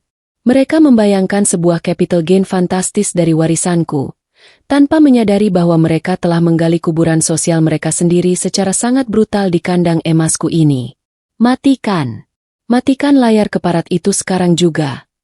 Raung Arga dengan suara serak yang memecah alunan desahan dari rekaman. Wajah pangeran ibu kota itu kini semerah darah. Urat-urat di lehernya menonjol keluar menahan rasa malu dan panik. Ia menatap ke arah ruang kontrol audiovisual di lantai 2 dengan kepanikan seekor tikus yang terjebak di sudut ruangan. Ia melambaikan tangannya dengan liar dan berteriak. Namun tidak ada satupun operator yang merespons perintahnya. Ruang kontrol itu telah dikunci dari dalam oleh orang-orang kepercayaanku. Di sisi lain, Miranda telah kehilangan seluruh fondasi dunianya. Wanita yang beberapa menit lalu berdiri angkuh memamerkan kalung cartier curian senilai ratusan juta itu, kini merosot jatuh berlutut ke atas karpet merah. Kakinya melemas tanpa tenaga. Ia menutup wajahnya dengan kedua telapak tangan, sementara bahunya bergetar hebat. Teman-teman sosialitanya yang tadi memujinya kini serentak melangkah mundur, menjauhinya seolah ia adalah penderita kusta yang menularkan wabah penyakit mematikan. Tatapan kekaguman dari lingkungan elitnya telah berubah 180 derajat menjadi rasa jijik yang tak tertutupi. Dalam hitungan detik, status sosial ibuku hangus menjadi sampah sejarah. Ini fitnah. Video itu palsu. Rania, apa yang kau lakukan? Arga menoleh cepat ke arahku. Tatapannya menyala oleh amarah murni dan ketakutan yang absolut. Ia melangkah maju dengan brutal, mencoba menerjang ke arahku untuk merebut paksa mikrofon dari tanganku. Kau sengaja menjebakku, dasar perempuan gila. Namun, sebelum ujung jari Arga yang bergetar itu sempat menyentuh gaun sutraku, dua sosok pria berbadan besar melesat dari balik tirai. Pak Yanto, kepala keamananku, bersama asistennya menerjang Arga tanpa sisa belas kasihan sedikitpun. Mereka memelintir lengan pria sombong itu ke belakang punggungnya dan membanting wajahnya dengan sangat kasar ke atas lantai marmer altar. Bunyi hantaman tulang melawan batu terdengar ngilu menembus mikrofonku. Setelan tusedo mahalnya seketika kusut dan berantakan. Lepaskan aku. Aku ini CEO. Kalian tidak tahu berhadapan dengan siapa. Jerit Arga. Meronta-ronta menyedihkan di bawah tekanan lutut Pak Yanto yang mengunci lehernya tanpa ampun. Aku melangkah pelan, mendekati tubuh Arga yang kini terkapar merintih tak berdaya. Sepatu hak tinggi Jimmy Cuku berhenti tepat di depan wajahnya yang dipaksa menempel di atas marmer yang dingin. Aku menunduk, menatapnya dengan tatapan hampa yang sama yang kugunakan saat memutuskan untuk melikuidasi sebuah perusahaan rintisan yang cacat. Kau bukan CEO, Arga, ucapku melalui mikrofon, membiarkan suaraku mendominasi seluruh ruangan yang kini beralih fungsi menjadi arena eksekusi. Kau hanyalah seekor benalu rendahan. Sebuah parasit yang mencoba menghisap darah inangnya tapi gagal menyadari bahwa inang itu telah mengalirkan racun murni ke dalam pembuluh darahmu sendiri. Kamera dari ratusan ponsel tamu undangan kini menyala terang, merekam setiap detik kejatuhan mereka tanpa jeda. Kilatan flash kamera terus menyambar dari segala arah, memastikan bahwa wajah memelas Arga dan Miranda akan menghiasi seluruh halaman depan media digital dan grup percakapan elit ibu kota besok pagi. Reputasi mereka berdua sudah rata dengan tanah, hancur menjadi debu. Kehidupan glamor yang mereka puja kini tidak akan pernah bisa mereka sentuh lagi seumur hidup. Aku mengalihkan pandanganku dari Arga, menatap lurus ke arah Miranda yang masih terseduh-seduh menutupi wajahnya di atas karpet merah. Riasan wajah mahalnya kini luntur oleh air mata ketakutan, menciptakan jejak hitam yang sangat menyedihkan di pipinya yang keriput. Bagaimana, Ma? Apakah gaun pengantin yang Rania kenakan ini masih terlihat terlalu murahan untuk seleramu? Tanyaku dengan nada suara yang teramat lembut, sangat kontras dengan kengerian psikologis yang sedang kuciptakan. Atau justru pemandangan di layar itu yang jauh lebih murahan? Selamat, Ma. Gelar pelakor murahan kini resmi menjadi milik Mama seutuhnya. Di depan ratusan saksi terhormat ini, Mama telah membuktikan bahwa Mama tak lebih dari sekadar wanita gila validasi yang rela tidur dengan calon menantunya sendiri, hanya karena Mama terlalu takut kehilangan mesin ATM gratisan dari anak yang selalu Mama hina ini. Rania, kumohon, hentikan ini. Nak, Ibu bisa jelaskan semuanya. Rintih ibuku pilu, mengangkat satu tangannya dengan lemah memohon belas kasihan ke arahku. Suaranya pecah, seketika ditelan oleh suara desahan erotis dirinya sendiri di layar monitor yang kebetulan sedang memutar adegan puncak percumbuan haram mereka berdua. Tidak ada yang perlu dijelaskan. Selaku sangat dingin dan mematikan. Aku menegakkan tubuhku kembali, menghadap lurus kepada ratusan tamu VVIP yang masih berdiri membeku menyaksikan kehancuran paling brutal dalam sejarah pernikahan ibu kota. Di dalam kepalaku, algoritma pembalasan dendam ini sudah memasuki tahap paripurna. Surat perintah autodebit ganda yang kuotorisasi tadi pagi telah tuntas membekukan seluruh saldo operasional. Perusahaan Arga. Nama pria malang pembohong di bawah kakiku ini juga sudah dijamin masuk ke dalam blacklist Bay selamanya, memastikan ia tak akan pernah bisa lagi meminjam uang sepeser pun. Miranda pun sebentar lagi akan diusir paksa oleh aparat dari rumah megah yang selama ini menjadi tempatnya numpang hidup. Aku akan secara pribadi memastikan wanita egois itu menghabiskan sisa napasnya di sebuah gubuk reot kumuh, di mana ia hanya akan mencium genangan bau selokan yang menusuk paru-paru. Di sana, tanpa sepeser pun uang dariku, ia akan terpaksa mengenakan daster lusuh setiap hari, bernasib sama hinanya dengan gelandangan yang dulu sering ia ludahi. Hadirin sekalian, saya memohon maaf karena harus menyuguhkan tontonan menjijikan ini di waktu yang berharga bagi Anda semua. Suaraku kembali mengudara, kali ini jauh lebih tegas dan memancarkan aura penguasa absolut. Tetapi, penghancuran karakter sosial hanyalah hidangan pembuka dari pesta utama kita malam ini. Karena pria yang terkapar kotor di lantai ini, telah berani bermain api dan mencuri uang dari perusahaan saya. Mata para elit investor dan dewan direksi Arga terbelalak semakin lebar. Kata, uang, dan perusahaan, sukses memancing naluri predator finansial mereka. Bisikan syok mulai berubah menjadi gemuruh kemarahan dari arah para penanam modal. Aku mengambil setumpuk map merah tebal yang sebelumnya telah diselundupkan oleh asistenku di bawah taplak meja altar. Aku mengangkatnya tinggi-tinggi. Kalian semua yang berdiri di sini adalah kelompok investor buta yang mengira Arga Daniswara adalah masa depan teknologi. Kalian salah besar, seruku lantang, membuang mikrofon itu ke tangan pendeta, membiarkan suaraku bergema secara natural menantang kesombongan mereka. Perkenalkan, nama saya Rania Maheswari, pemegang saham mayoritas dan pendiri Aether Capital. Akulah entitas tunggal yang memegang hak veto dan selama ini menyuntikkan dana gila-gilaan agar aset beracun bernama perusahaan Arga ini tetap bisa bernapas. Dan malam ini, tepat di altar ini, saya cabut seluruh pendanaan itu tanpa pesangon. Silakan saksikan secara langsung proses audit forensik dan gugatan perdata tercepat sepanjang sejarah. Grand Ballroom Hotel Bintang 5 ini seketika kehilangan gravitasi. Gema suaraku yang membongkar identitas asliku memantul menabrak dinding-dinding berlapis emas, membungkam 500 tamu VVIP dalam kebisuan yang mencekam. Udara yang tadinya dipenuhi aroma bunga mawar impor dan parfum mahal kini mendadak terasa pekat oleh bau ketakutan dan kepanikan. Dari atas altar, aku menatap lautan manusia di bawahku dengan sorot mata sedingin es kutub. Aku bukan lagi pengantin wanita yang lugu. Aku adalah sang eksekutor yang baru saja mencabut pedang keadilannya di barisan depan. Asisten-asisten pribadiku yang menyamar dalam balutan jas rapi bergerak sangat cepat. Mereka membagikan puluhan map merah tebal ke pangkuan para taipan, jajaran direksi, dan investor yang selama ini menjadi penyokong ilusi kekuasaan Arga. Tangan-tangan keriput para miliarder itu gemetar saat mereka membuka segel map tersebut. Di dalam amplop dan map tebal itu, terdapat laporan audit internal yang merinci seluruh manipulasi keuangan dan transfer dana gelap yang selama ini dilakukan oleh Arga. Setiap angka merah, setiap transaksi fiktif, dan setiap celah hukum yang ia buat untuk menutupi kebobrokan perusahaannya terpampang nyata tanpa sensor. Silakan dibaca, tuan-tuan yang terhormat. Ucapku melalui mikrofon. Suaraku mengalun tenang dan elegan di atas kekacauan yang baru saja kuciptakan. Di halaman pertama, kalian akan melihat hasil audit forensik dari tim internal Aether Capital. Laporan itu membuktikan secara absolut bahwa startup yang dipimpin oleh pria di bawah kakiku ini tak lebih dari sekadar aset beracun.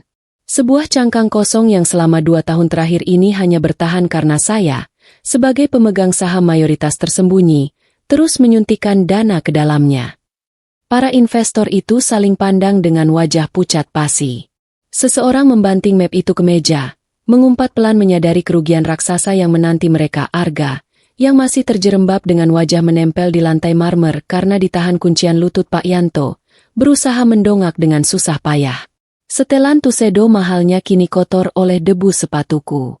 Matanya membelalak lebar, memancarkan kombinasi kengerian dan penyangkalan yang sangat memuaskan untuk ditonton.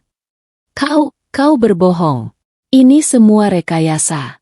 Kau hanya penjual bunga miskin. Lepaskan aku. Rania. Tarik kembali semua omong kosong ini, jerit Arga, meronta seperti hewan kurban di ambang kematian. Aku melangkah maju, membiarkan ujung gaun sutra pengantinku menyapu wajahnya yang berkeringat. Aku berjongkok sedikit, menatap lurus ke dalam pupil matanya yang bergetar. Baca itu, Arga, kau bukan lagi calon suamiku, dan kau bukan lagi seorang direktur. Tepat 5 menit yang lalu, memanfaatkan hak veto mutlak yang kumiliki di Dewan Direksi, aku telah menandatangani perintah pemecatanmu dengan tidak hormat. Surat gugatan perdata resmi yang sudah didaftarkan di Pengadilan Niaga, berlaku efektif mulai detik ini. Aku tersenyum sangat tipis, sebuah tarikan bibir yang mengisyaratkan kehancuran total. Sistem perbankan Aether Capital juga telah mengeksekusi instruksi autodebit ganda ke seluruh rekening pribadimu. Saat ini, saldomu minus 30 miliar rupiah. Kau bangkrut. Arga. Tamat. Tidak mungkin. Perjanjian pranikah kita. Aku memiliki separuh dari seluruh portofolio dan asetmu. Arga melolong putus asa. Wajahnya merah pada menahan amarah dan kehancuran egonya. Perjanjian pranikah. Aku tertawa kecil. Tawa yang menusuk gendang telinganya. Dokumen yang kau tanda tangani tanpa membacanya di ruang VIP tadi adalah surat pengakuan liabilitas tunggal. Kau baru saja secara legal mengambil alih seluruh beban utang perusahaanmu tanpa menyentuh sepeser pun uangku. Lewat dokumen itu pula, aku memiliki hak penuh melakukan likuidasi aset atas segala properti, mobil, dan barang berhargamu. Sore ini, namamu akan resmi terpampang abadi di dalam daftar hitam blacklist BI. Aku berdiri kembali, memandang jijik pada wujud pria yang dulu sempat kuanggap sebagai pangeran pelindung. Kau pikir kau bisa menginjakku dan meraup capital gain dari warisanku? Kau hanyalah seekor benalu menjijikan. Sebuah parasit yang gagal. Sebentar lagi, kau tak ubahnya seorang gelandangan cacat hukum yang harus mengemis hanya untuk bisa makan malam. Selesai dengan Arga, aku memutar tubuhku menghadap lautan tamu undangan, memusatkan pandanganku pada sosok wanita tua, yang kini meratap histeris di atas karpet merah. Ibuku, Miranda. Gaun kebayanya yang gemerlap kini terlihat seperti lelucon yang sangat buruk. Ia menutupi wajahnya yang berantakan karena air mata, berusaha menyembunyikan rasa malunya dari tatapan menghakimi para istri pejabat yang dulu memujanya. Rania, ampun. Ibu mohon ampun. Nak, ini semua salah paham. Arga yang merayuku. Ibu hilaf. Ratap Miranda. Suaranya pecah dan bergetar hebat. Ia merangkak maju, mencoba meraih ujung gaunku dengan tangan gemetar. Aku melangkah mundur dengan sigap, menghindari sentuhannya seolah tangannya dilumuri asam sulfat yang mematikan. Mataku menatapnya tanpa sepercik pun rasa kasihan. Segala rasa hormatku padanya sebagai seorang anak telah mati sejak malam tadi. Hilaf? Rapat berjam-jam di ranjangku kau sebut hilaf? Potongku tajam. Berhenti bersandiwara. Miranda. Sama seperti yang pernah terucap dalam janji pembalasanku, aku pastikan kalian bertiga hidup gelandangan tanpa menikmati hartaku sepeser pun. Rumah mewah yang kau tinggali saat ini sudah resmi beralih nama menjadi milik firma hukumku. Lusa, tim penyita akan mengeluarkanmu secara paksa dari sana beserta seluruh koleksi perhiasan hasil curianmu itu. Kau tidak bisa melakukan ini padaku. Aku ibumu. Aku yang melahirkanmu, teriak Miranda histeris, memukulkan tangannya ke dadanya sendiri. Kau bukan ibuku. Kau hanyalah pelakor murahan yang menukar harga dirimu demi uang. Balasku, suaraku menggelegar menguasai seluruh ballroom. Selama ini kau hanya numpang hidup dari keringat darahku, bersikap angkuh seolah kau adalah ratu dunia. Aku menunjuk ke arah pintu keluar utama dengan jari telunjuk yang kokoh. Nikmatilah kehidupan barumu yang sesungguhnya. Aku sudah menyewa sebuah gubuk reot di pinggiran rel kereta api atas namamu. Mulai besok, kau akan menghirup bau selokan yang pekat setiap pagi. Kau akan menghabiskan masa tuamu dengan memakai daster lusuh yang compang-camping. Dan kau akan dilupakan oleh dunia ini sebagai sampah sejarah yang penuh aib dan dosa. Kepanikan dan histeria Miranda semakin menjadi-jadi. Ia meraung, berguling di lantai meratapi nasibnya. Namun tak ada satupun tangan yang terulur untuk membantunya. Publik elit yang hadir di sini tahu betul siapa yang sedang berkuasa. Mereka tahu bahwa menentang Rania Maheswari sama saja dengan bunuh diri secara finansial. Aku menurunkan mikrofonku, menyerahkannya kembali ke tangan pendeta yang masih berdiri mematung pucat di ujung altar. Aku membalikkan tubuhku, menarik napas panjang, dan menghirup udara kebebasan pertamaku. Panggung sudah siap. Semua pengkhianat telah menunjukkan diri mereka yang sesungguhnya. Tugasku sebagai eksekutor telah purna. Dengan langkah yang sangat pelan, anggun, dan memancarkan aristokrasi murni, aku berjalan menuruni altar. Aku melewati tubuh Arga yang menangis meronta dalam kuncian, dan aku melangkahi ibuku yang meraung memanggil namaku. Pintu kayu jati raksasa di ujung ballroom itu terbuka lebar, menyambut langkah pertamaku keluar dari neraka yang telah kuhancurkan dengan tanganku sendiri. Malam yang seharusnya menjadi puncak kejayaan Arga Daniswara berubah menjadi kejatuhan paling brutal yang pernah disaksikan oleh kaum elit ibu kota. Tubuh pria itu terlempar keras menghantam trotoar aspal yang basah dan dingin di luar lobi Hotel Bintang 5 tersebut.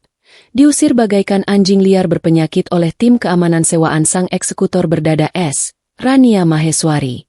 Setelan tuxedo sutra hitam yang beberapa jam lalu membuatnya tampak bak seorang pangeran, kini robek di bagian bahu dan bernoda lumpur kotor.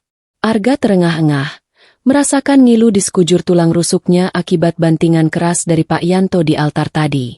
Di atas sana, di dalam grand ballroom yang terang benderang, pestanya telah berakhir. Namun bagi Arga, ini adalah awal dari neraka panjang yang tak berujung. Pria itu menyeka darah segar yang merembes dari sudut bibirnya, menatap nanar ke arah lobi hotel yang kini dijaga ketat oleh barikade penjaga berseragam hitam. Tidak ada satupun tatapan iba dari para tamu VVIP yang berangsur-angsur meninggalkan gedung megah itu. Mereka melangkah melewati Arga, memalingkan wajah dan mempercepat jalan menuju mobil mewah masing-masing, seolah pria yang sedang merintih di aspal kotor itu menularkan wabah kemiskinan yang mematikan. Dengan tangan yang masih gemetar hebat, Arga merogoh saku celananya dan mengeluarkan ponsel cerdas keluaran terbarunya. Sebuah gawai mahal yang ironisnya dibeli dari sisa-sisa fasilitas kredit Rania. Ia mencoba mengakses aplikasi mobile banking miliknya untuk memesan taksi kelas premium, atau sekadar menyewa kamar hotel bintang 3 untuk bersembunyi malam ini. Layar itu menyala, memindai wajahnya yang babak belur, dan menampilkan deretan angka yang membuat napas Arga tercekat di tenggorokan. Saldo utama, 30 miliar 500 juta rupiah. Ini tidak mungkin, gumam Arga dengan suara serak. Matanya terbelalak menatap deretan angka. 0 yang menjerat lehernya secara gaib. Ia merefresh aplikasi itu berkali-kali dengan jempol yang kaku, namun hasilnya tetap sama. Akses ditolak. Rencana jahatnya untuk memanen capital gain dari pernikahan ini telah berbalik menjadi jerat utang seumur hidup yang tak akan pernah bisa ia lunasi. Peringatan blokir dari ban muncul berturut-turut di layar ponselnya seperti peluru senapan mesin. Keputusan Rania menggunakan hak veto mutlaknya di Aether Capital telah memicu efek domino yang mematikan. Algoritma perbankan secara otomatis mengeksekusi perintah auto debit untuk melunasi kerugian yang ditemukan dari hasil audit forensik sebelumnya. Lebih parah lagi, sebuah notifikasi surat elektronik masuk dari otoritas moneter tertinggi. Nama Arga Daniswara resmi dimasukkan ke dalam daftar blacklist BI. Ini berarti, tidak ada satupun entitas finansial di negara ini yang sudi memberinya pinjaman, bahkan untuk sekadar membeli sebungkus nasi. Arga bukan lagi seorang CEO startup yang dihormati. Ia adalah buronan perdata yang cacat secara hukum, didorong oleh rasa panik yang kian menenggelamkan kewarasannya. Arga mencoba menelepon jajaran direksi dan investor yang selama ini sering bersulang dengannya di klub-klub malam eksklusif. Panggilan pertama, ditolak. Panggilan kedua, dialihkan. Panggilan ketiga, nomornya telah diblokir. Tidak ada satupun kolega bisnisnya yang mau mengangkat telepon dari seorang penipu yang perusahaannya telah terbukti secara sah sebagai aset beracun. Mereka semua tahu bahwa Rania telah menjatuhkan gugatan perdata raksasa yang tak mungkin bisa dimenangkan oleh Arga. Pria itu kini benar-benar terisolasi. Sebuah benalu yang inangnya telah mencabut sumber nutrisinya secara paksa. Hujan gerimis mulai turun, membasahi wajah dan kemeja putihnya yang kini terlihat sangat menyedihkan. Arga memaksa tubuhnya yang remuk untuk berdiri. Ia tertatih-tatih menyusuri jalanan SCBD, mencoba mencari jalan pulang ke apartemen mewahnya di kawasan Kuningan. Ia harus berjalan kaki sejauh 6 kilometer, karena tidak memiliki satu lembar uang tunai pun di dompetnya. Pria yang dulunya merasa paling rupawan dan paling pintar ini tak ubahnya seorang gelandangan yang tersesat di tengah rimba beton ibu kota. Otaknya masih mencoba menyangkal realitas yang terlalu brutal ini. Aku hanya perlu mengambil barang-barangku di apartemen. Jam tangan Rolex, sertifikat mobil, dan sedikit uang tunai di brankas. Aku bisa menjualnya besok dan menyewa pengacara untuk melawan Rania, batin Arga, mencoba menyalakan secercah harapan palsu dalam benaknya yang kerdil. Namun, saat ia tiba di lobi apartemen mewahnya pada pukul 2 dini hari, harapannya hancur berkeping-keping. Pintu akses otomatis menolak sidik jarinya. Seorang petugas keamanan berwajah datar menemuinya di balik meja resepsionis, menyerahkan sebuah amplop coklat tebal yang tersegel rapi. Maaf, Tuan Arga, Anda sudah tidak diizinkan memasuki properti ini lagi, ucap petugas itu tanpa nada penghormatan yang biasanya ia berikan. Tim kurator hukum dari Aether Capital telah datang 1 jam yang lalu. Mereka telah melakukan likuidasi aset secara menyeluruh berdasarkan surat kuasa eksekusi. Apartemen ini, beserta seluruh portofolio kendaraan di basement, termasuk mobil sport Anda, telah disita untuk menutupi utang perdata Anda. Arga merobek amplop coklat itu dengan tangan gemetar. Di dalamnya terdapat salinan perintah pengadilan yang ditandatangani langsung oleh hakim niaga. Lembaran kertas itu dipenuhi stempel resmi yang meruntuhkan sisa-sisa kewarasannya. Rania tidak hanya mengambil kembali perusahaannya, tapi juga mengklaim setiap helai benang kemewahan yang pernah menempel di tubuh Arga. Kenangan tentang senyum dingin Rania di altar tadi terus berputar layaknya kaset rusak di dalam otaknya. Ia merasa mual, sangat mual menyadari bahwa wanita yang ia anggap bodoh dan penurut itu nyatanya adalah predator puncak yang telah mengawasinya sejak lama. Disita. Kalian tidak berhak. Itu barang-barang pribadiku, teriak Arga, memukul meja resepsionis dengan sisa tenaganya yang menyedihkan. Semua tagihan dibayar melalui rekening perusahaan yang kini dibekukan. Tuan, Anda sama sekali tidak memiliki aset atas nama Anda sendiri. Silakan tinggalkan lobi ini sekarang, Atau saya terpaksa memanggil kepolisian. Ancam petugas keamanan itu sambil menunjuk ke arah pintu kaca di belakang Arga. Arga terhuyung mundur. Pandangannya menggelap. Ia baru menyadari betapa bodohnya ia menandatangani surat perjanjian di ruang VIP hotel siang tadi. Ia baru saja mengesahkan penyitaan seluruh ilusi kekayaannya. Ia yang tadinya berniat menipu Rania, justru menjadi pion yang dikorbankan di atas papan catur wanita itu. Selama ini, ia hanyalah parasit yang kebetulan numpang hidup di atas kejeniusan kalkulasi otak sang pewaris. Arga terseret keluar dari lobi, kembali ke jalanan yang dingin dan tanpa belas kasihan. Hujan semakin menderas. Di bawah lampu jalan yang temaram, ia teringat nasib Miranda, ibunda Rania yang menjadi pasangan selingkuhnya semalam. Sama seperti dirinya, nasib Miranda telah disegel mutlak oleh Rania. Arga tahu dari dokumen pengadilan yang sempat dibacanya sekilas bahwa wanita tua yang merasa dirinya sosialita itu kini telah diusir paksa. Miranda tak lagi tidur di atas kasur sutra, melainkan terbuang ke sebuah gubuk reot di pinggiran rel kereta api. Udara malam SCBD yang dihirup Arga saat ini, bagi Miranda, telah berganti menjadi bau selokan yang menyesakkan dada. Miranda pasti sedang menangisi nasibnya malam ini, kedinginan dalam balutan daster lusuh yang menjijikan, karena wanita pelakor murahan itu kini telah resmi diklasifikasikan sebagai sampah sejarah di lingkaran pertemanannya sendiri. Keduanya jatuh bersamaan, hancur lebur tanpa sisa. Tiba-tiba, suara deru mesin mobil yang berat memecah lamunan Arga. Sebuah mobil SUV berwarna hitam pekat berhenti tepat di samping trotoar tempat Arga terduduk lemas. 3 orang pria bertubuh kekar, mengenakan jaket kulit basah dan berwajah beringas, turun dari mobil tersebut. Mereka bukan polisi, melainkan gerombolan penagih utang kelas kakap yang diutus oleh firma hukum Aether Capital, untuk memastikan surat gugatan itu tidak sekadar menjadi ancaman di atas kertas. Arga Daniswara, tanya salah satu. Pria berwajah sangar itu, menyeringai menatap wujud menyedihkan mantan CEO palsu di depannya. Nyonya Rania menitipkan salam. Tagihan penalti pertamamu jatuh tempo tengah malam ini. Dan karena saldo bank MU kosong, kami diperintahkan untuk menagihnya dengan cara manual.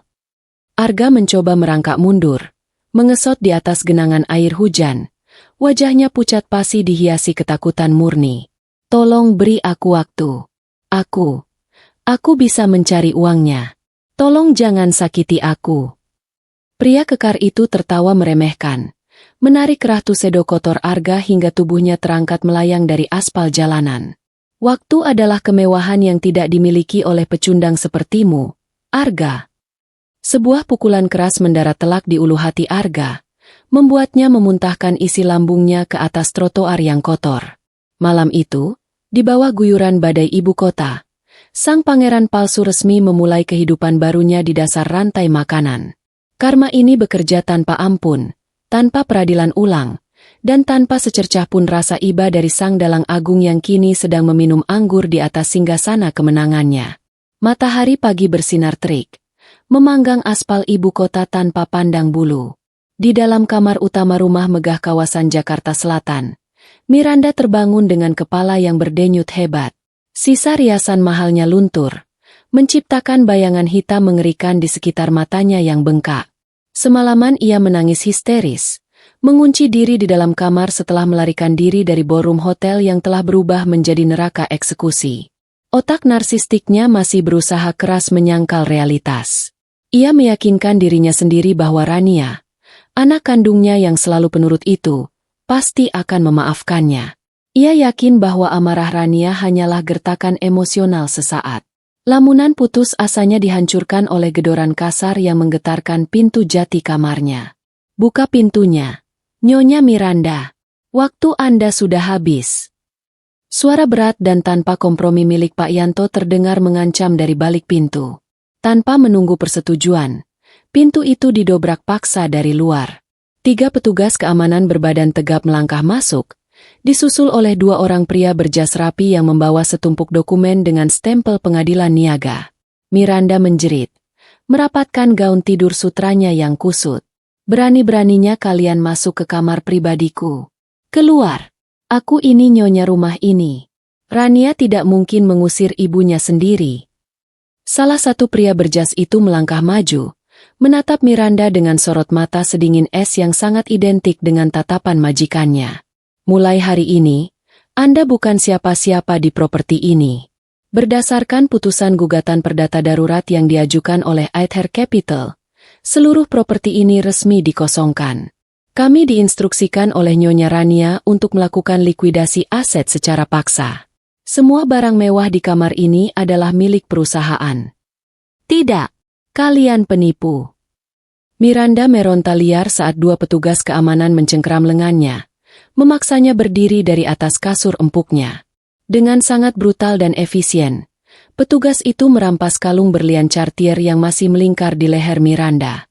Wanita tua itu menjerit histeris seakan kulitnya ikut terkelupas. Tas-tas Hermes kesayangannya, deretan sepatu Louboutin, hingga jam tangan Rolex yang biasa ia pamerkan di arisan, semuanya disapu bersih masuk ke dalam kotak plastik bersegel. Seluruh identitas kemewahannya dilucuti tanpa sisa. Miranda didorong paksa keluar dari rumah megah itu hanya dengan membawa sebuah kantong kresek hitam berisi sepasang pakaian ganti murahan yang disisakan oleh tim eksekutor. Tubuh ringkih Miranda terjerembab di atas trotoar berdebu di luar gerbang besi yang menjulang tinggi. Pagar itu ditutup rapat dengan dentangan logam yang memekakan telinga. Ia duduk mengangkang di pinggir jalan, memeluk kantong kresek hitamnya, menatap nanar ke arah istana yang selama ini ia klaim sebagai miliknya. Fakta yang sangat pahit akhirnya menampar kewarasannya. Selama ini ia hanyalah seekor parasit, sebuah benalu tak berguna yang hanya bisa hidup karena bermurah hati numpang hidup pada keringat darah anak yang selalu ia hina. Tangan Miranda gemetar saat ia mengeluarkan ponsel pintarnya. Satu-satunya barang yang tidak disita karena dianggap tidak bernilai lelang tinggi. Dengan sisa kepanikan, ia mencari kontak nomor sahabat-sahabat sosialitanya. Ia butuh tumpangan. Ia butuh bantuan. Ia menekan nomor Bu Farah, ketua arisan elit yang selalu memujinya. Panggilan tersambung setelah nada dering kelima. Farah, ya Tuhan, syukurlah kamu angkat. Farah, aku butuh bantuanmu. Rania mengusirku dari rumah. Aku di jalanan sekarang, tolong kirim supirmu untuk menjemputku. Isak Miranda, suaranya parau dan sangat memelas. Keheningan yang mencekam terdengar dari ujung telepon. Sebelum sebuah tawa sinis dan merendahkan memecah harapan Miranda. Menjemputmu? Kau pasti sedang bercanda, Miranda. Desis Bu Farah dengan nada penuh kebencian. Seluruh video menjijikanmu dengan Arga sudah menyebar di setiap grup WhatsApp elit ibu kota pagi ini. Kami semua tahu bahwa kau tak lebih dari seorang pelakor murahan yang tega meniduri calon suami darah dagingmu sendiri. Farah, tolong dengarkan aku dulu. Itu semua. Tutup mulutmu. Kau membuat kami semua muak. Bentak Bu Farah tanpa ampun. Kau selalu berlagak seperti ratu. Menghina kami yang memakai perhiasan model lama. Padahal selama ini kau hanya numpang hidup dari uang Rania. Jangan pernah berani menghubungi nomor ini lagi. Kau sudah mati bagi kami. Kau hanyalah sampah sejarah yang memalukan. Klik. Sambungan diputus secara sepihak. Dada Miranda terasa sesak seolah dihantam balok beton. Ia mencoba menelepon teman-temannya yang lain. Bu Linda menolak panggilannya. Bu Santi memblokir nomornya. Tidak ada satupun pintu yang terbuka untuknya. Dunia glamor yang ia agung-agungkan selama ini runtuh menjadi abu dalam hitungan detik. Matahari semakin terik membakar kulitnya yang terbiasa dengan pendingin ruangan sentral. Karena tidak memiliki uang tunai sepeser pun, Miranda terpaksa berjalan kaki berkilo-kilometer di bawah sengatan matahari Jakarta. Tubuhnya lunglai. Kakinya melepuh karena hanya mengenakan sandal jepit tipis pemberian satpam. Debu jalanan dan asap knalpot menempel di wajahnya, menghapus sisa-sisa kebanggaan sang ratu palsu. Setelah berjam-jam menyeret langkahnya yang menyedihkan, Miranda tiba di sebuah kawasan kumuh di bantaran Kali Ciliwung. Alamat yang tertulis di secari kertas yang dilemparkan Pak Yanto kepadanya tadi pagi. Pemandangan di hadapannya membuat lambung Miranda bergejolak. Di tempat itu berdiri tumpukan rumah semi permanen yang terbuat dari seng berkarat dan triplek bekas. Aroma bau selokan yang pekat, bercampur dengan tumpukan sampah basah, langsung menusuk hidungnya secara brutal. Lalat beterbangan mengerumuni sisa-sisa makanan di pinggir jalan. Ia melangkah masuk ke dalam gang sempit yang becek, mencari nomor pintu gubuknya. Tatapan tajam dan penuh curiga dari para penduduk kumuh menguliti penampilannya. Saat ia akhirnya menemukan pintunya, lutut Miranda seketika lemas. Bangunan yang secara legal disewakan atas namanya itu bukanlah sebuah rumah, melainkan sebuah gubuk reot berukuran 2 kali 3 meter yang atapnya bocor dan lantainya hanya beralaskan tanah padat. Di dalam gubuk gelap itu, tidak ada kasur sutra, tidak ada pendingin ruangan, dan tidak ada lemari jati. Yang ada hanyalah sebuah kasur tipis yang terbuat dari tumpukan kardus bekas dan tikar pandan yang sudah berjamur. Miranda menjatuhkan kantong kreseknya. Air mata penyesalan yang sangat terlambat membasahi pipinya yang kotor. Ia membuka kantong tersebut, mengeluarkan satu-satunya potong pakaian yang ia miliki sekarang, sebuah daster lusuh bermotif bunga pudar yang baunya apek. Dengan tangan gemetar, Miranda melepas sisa-sisa gaun mahalnya yang kini sudah sobek dan kotor oleh lumpur. Ia mengenakan daster murahan itu, membiarkan kain kasar itu menggesek kulitnya yang sensitif. Ia duduk meringkuk di atas kasur kardus tersebut, memeluk lututnya sendiri di tengah kegelapan dan udara pengap yang menyiksa. Aroma parfum Baccarat Rouge yang selama ini menjadi identitasnya telah lenyap sepenuhnya, terkalahkan oleh dominasi absolut dari bau selokan yang akan menjadi teman hidupnya hingga akhir hayat. Tidak ada lagi Nyonya Miranda yang dihormati. Tidak ada lagi arisan berlian dan liburan ke Eropa. Rania telah mengeksekusi janjinya dengan kesempurnaan seorang iblis. Wanita narsis yang merasa dirinya adalah pusat tata surya itu kini tak ubahnya seorang gelandangan cacat moral. Ia terperangkap dalam penjara kemiskinan yang brutal, meratapi setiap detik sisa hidupnya dalam kehinaan abadi sebagai seorang ibu yang gagal, seorang pelakor yang tertangkap basah, dan seorang parasit yang mengkhianati inangnya sendiri. Malam larut di atas cakrawala SCBD, membiaskan cahaya keemasan dari gedung-gedung pencakar langit yang tak pernah tidur. Di salah satu penthouse paling eksklusif dan tertinggi di kawasan itu, Rania Maheswari berdiri anggun di balkon kaca, memegang segelas anggur Chateau Margaux keluaran tahun terbaik. Angin malam yang sejuk membelai gaun sutra hitamnya yang melekat sempurna, menandaskan statusnya sebagai penguasa absolut yang baru saja memenangkan perang tanpa perlu mengotori tangannya sendiri. Sebagai seorang eksekutor di balik raksasa Aether Capital, pemandangan lampu-lampu kota di bawah sana bukanlah sekadar pemukiman padat bagi Rania. Itu adalah papan catur raksasa di mana ia memegang hak veto atas setiap bidak yang berani menantangnya. Di atas meja kaca berlapis titanium di belakangnya, sebuah tablet menampilkan laporan final dari Bapak Hermawan, kepala kuasa hukumnya. Seluruh proses likuidasi aset dari properti dan rekening yang berhubungan dengan Arga Daniswara serta ibunya telah tuntas 100%. Rania membaca deretan angka mutasi itu dengan senyum aristokratis yang dingin. Laporan audit forensik telah berhasil mengupas tuntas cangkang kebohongan Arga, membuktikan secara sah di mata pengadilan niaga bahwa startup pria itu hanyalah aset beracun yang berbau busuk. Keputusan Rania untuk menarik semua pendanaan telah memberikan capital gain yang luar biasa fantastis bagi perusahaannya sendiri. Tidak ada kerugian yang tak bisa dihitung, dan tidak ada pengkhianatan yang tak bisa diubah menjadi keuntungan berlipat ganda di tangan seorang Rania. Bagi orang-orang yang terlahir dengan mental miskin dan serakah, kemewahan instan adalah candu yang mengaburkan logika dasar mereka. Arga dan Miranda telah menghisap hartanya terlalu lama, lupa bahwa setiap keping emas yang mereka sentuh memiliki harga yang harus dibayar mahal. Mereka pikir kesabaran seorang Rania adalah sebuah kebodohan. Mereka sama sekali tidak menyadari bahwa diamnya seorang predator puncak hanyalah proses observasi mematikan untuk mengukur titik kelemahan paling rapuh dari anatomi mangsanya. Sementara Rania menyesap anggur mahalnya dalam kedamaian mutlak, neraka dunia yang sesungguhnya sedang membakar dua nyawa yang dulu pernah mencoba menjadikannya Batu loncatan. Rania memutar layar tabletnya, melihat kumpulan laporan dokumentasi dari tim investigasi swastanya. Ia menikmati pemandangan penderitaan musuh-musuhnya dengan kepuasan absolut layaknya dewa yang sedang menghakimi para pendosa.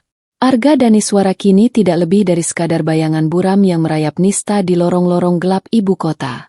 Setelah gugatan perdata senilai 50 miliar rupiah dijatuhkan padanya secara mutlak oleh hakim, statusnya di tatanan masyarakat hancur berkeping-keping.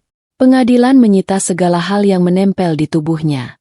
Tidak ada lagi jas desainer kelas atas, tidak ada lagi mobil sport Eropa sewaan, dan tidak ada lagi tatapan memuja dari para wanita yang dulu mengelilinginya. Perintah autodebit dari sistem perbankan yang dipicu oleh instruksi Rania telah mengeringkan saldonya hingga menyentuh dasar jurang keputusasaan paling gelap. Pria sombong yang dulu merasa dirinya adalah pangeran tak tersentuh itu kini hidup layaknya tikus got yang berpenyakit. Karena namanya tercetak tebal dan permanen dalam daftar merah blacklist BI, tak ada satupun lembaga keuangan atau kolega bisnis yang sudi menatap wajahnya. Jangankan untuk memulai usaha baru, untuk melamar pekerjaan kasar sebagai buruh angkut pun ia ditolak mentah-mentah karena rekam jejak kriminal dan kebangkrutannya tersebar luas di setiap lini masa. Arga telah bertransformasi total menjadi gelandangan paling hina. Tidur di trotoar aspal dengan alas kardus tipis yang lembab. Pernah suatu sore, laporan itu menyebutkan bahwa Arga mencoba mencegat salah satu mantan dewan direksinya di pelataran parkir sebuah mal mewah, mengemis memohon pinjaman Rp100.000 hanya untuk makan. Sang mantan kolega, yang tahu betul bagaimana Rania menghancurkan pria itu, hanya meludah tepat di ujung kaki Arga, memanggilnya penipu rendahan, dan memerintahkan pihak keamanan untuk mengusirnya menggunakan tongkat. Harga diri pria rupawan itu telah diamputasi secara paksa. Ia tidak lebih dari seekor benalu tak berdaya. Ia adalah parasit yang mati kelaparan secara menyedihkan sesaat setelah inangnya, Rania, mencabut urat nadinya tanpa sedikit pun rasa ampun. Dan Miranda? Hukuman karma untuk mantan ratu sosialita itu jauh lebih puitis, menjijikan, dan mengerikan. Rania telah memastikan ibunya sendiri terisolasi total dari seluruh bentuk kemewahan yang dulu dipujanya dengan sangat angkuh. Komunitas arisan elit dan pengajian yang dulu menjadi panggung sandiwara kebanggaan ibunya kini telah menutup pintu rapat-rapat. Tak ada seorang pun yang sudi berasosiasi dengan seorang pelakor murahan tua yang tega meniduri calon menantunya sendiri demi merampok uang. Bagi mereka, Miranda adalah wabah penyakit menular. Sebuah sampah sejarah menjijikan yang tak pantas lagi diinjak oleh sepatu mahal mereka. Kini, wanita tua narsistik itu membusuk di dalam gubuk reot berukuran 2x3 meter di kawasan paling kumuh di tepi sungai ibu kota. Tidak ada lagi parfum bacarat rouge yang menyelimuti lehernya. Karena udara pekat yang wajib ia hirup setiap detik hanyalah bau selokan yang tersumbat oleh kotoran dan limbah pabrik. Miranda, yang selalu merasa mual dan jijik pada kemiskinan, kini dipaksa berbaur di dalamnya secara harfiah hingga ajal menjemput. Kulitnya yang dulu selalu dirawat dengan serum jutaan rupiah kini kusam, dipenuhi ruam merah, dan digerogoti oleh kudis karena air yang kotor. Setiap pagi, saat wanita tua itu terbangun di atas tikar pandannya yang berjamur, pikirannya yang mulai terkikis akan membuatnya meraba lehernya yang keriput, berhalusinasi seolah ia masih memakai kalung Cartier senilai ratusan juta. Tubuh rentanya hanya dibalut oleh daster lusuh murahan yang compang-camping. Pakaian satu-satunya yang tersisa di dunia ini. Wanita yang selalu membenarkan tindakannya untuk numpang hidup pada keringat Rania itu kini harus meringkuk kedinginan. Dihantui oleh bayangan kemegahan yang hilang secara paksa dalam semalam. Tidak ada satupun kerabat jauh yang akan datang untuk menolongnya.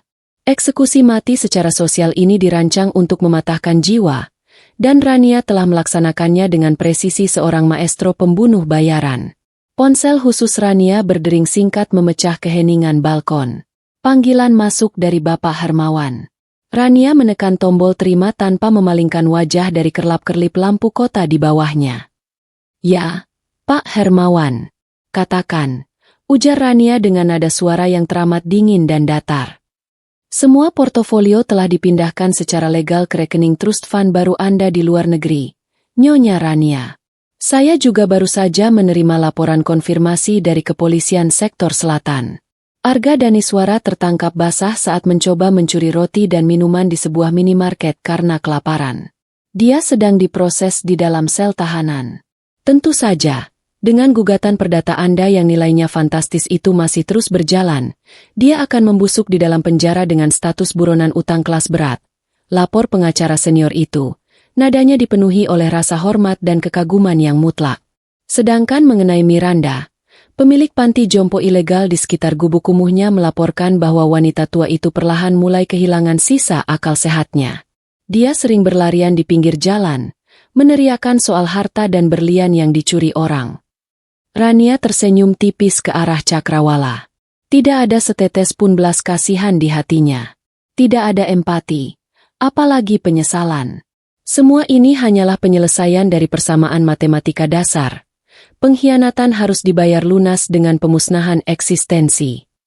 Biarkan saja mereka, Pak Hermawan. Jangan pernah Anda berani mengeluarkan 1 sen pun dari brankas kita untuk mencoba meringankan hidup mereka. Biarkan hukum dan jalanan kotor itu yang mendidik mereka secara alami.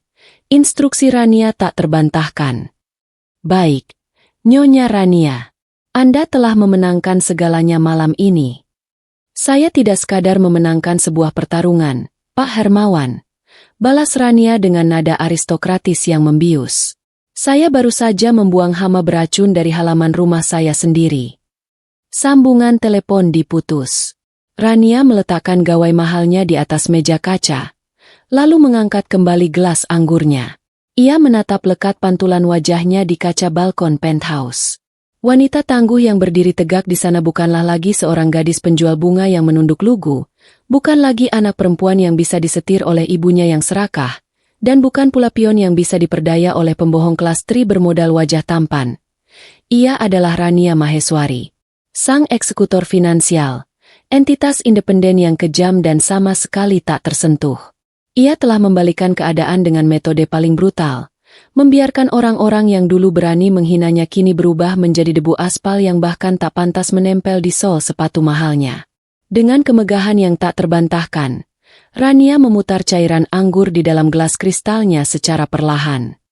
Untuk karma yang bekerja sangat efisien tanpa cacat, dan untuk kebodohan musuh-musuhku yang tak terukur nilainya.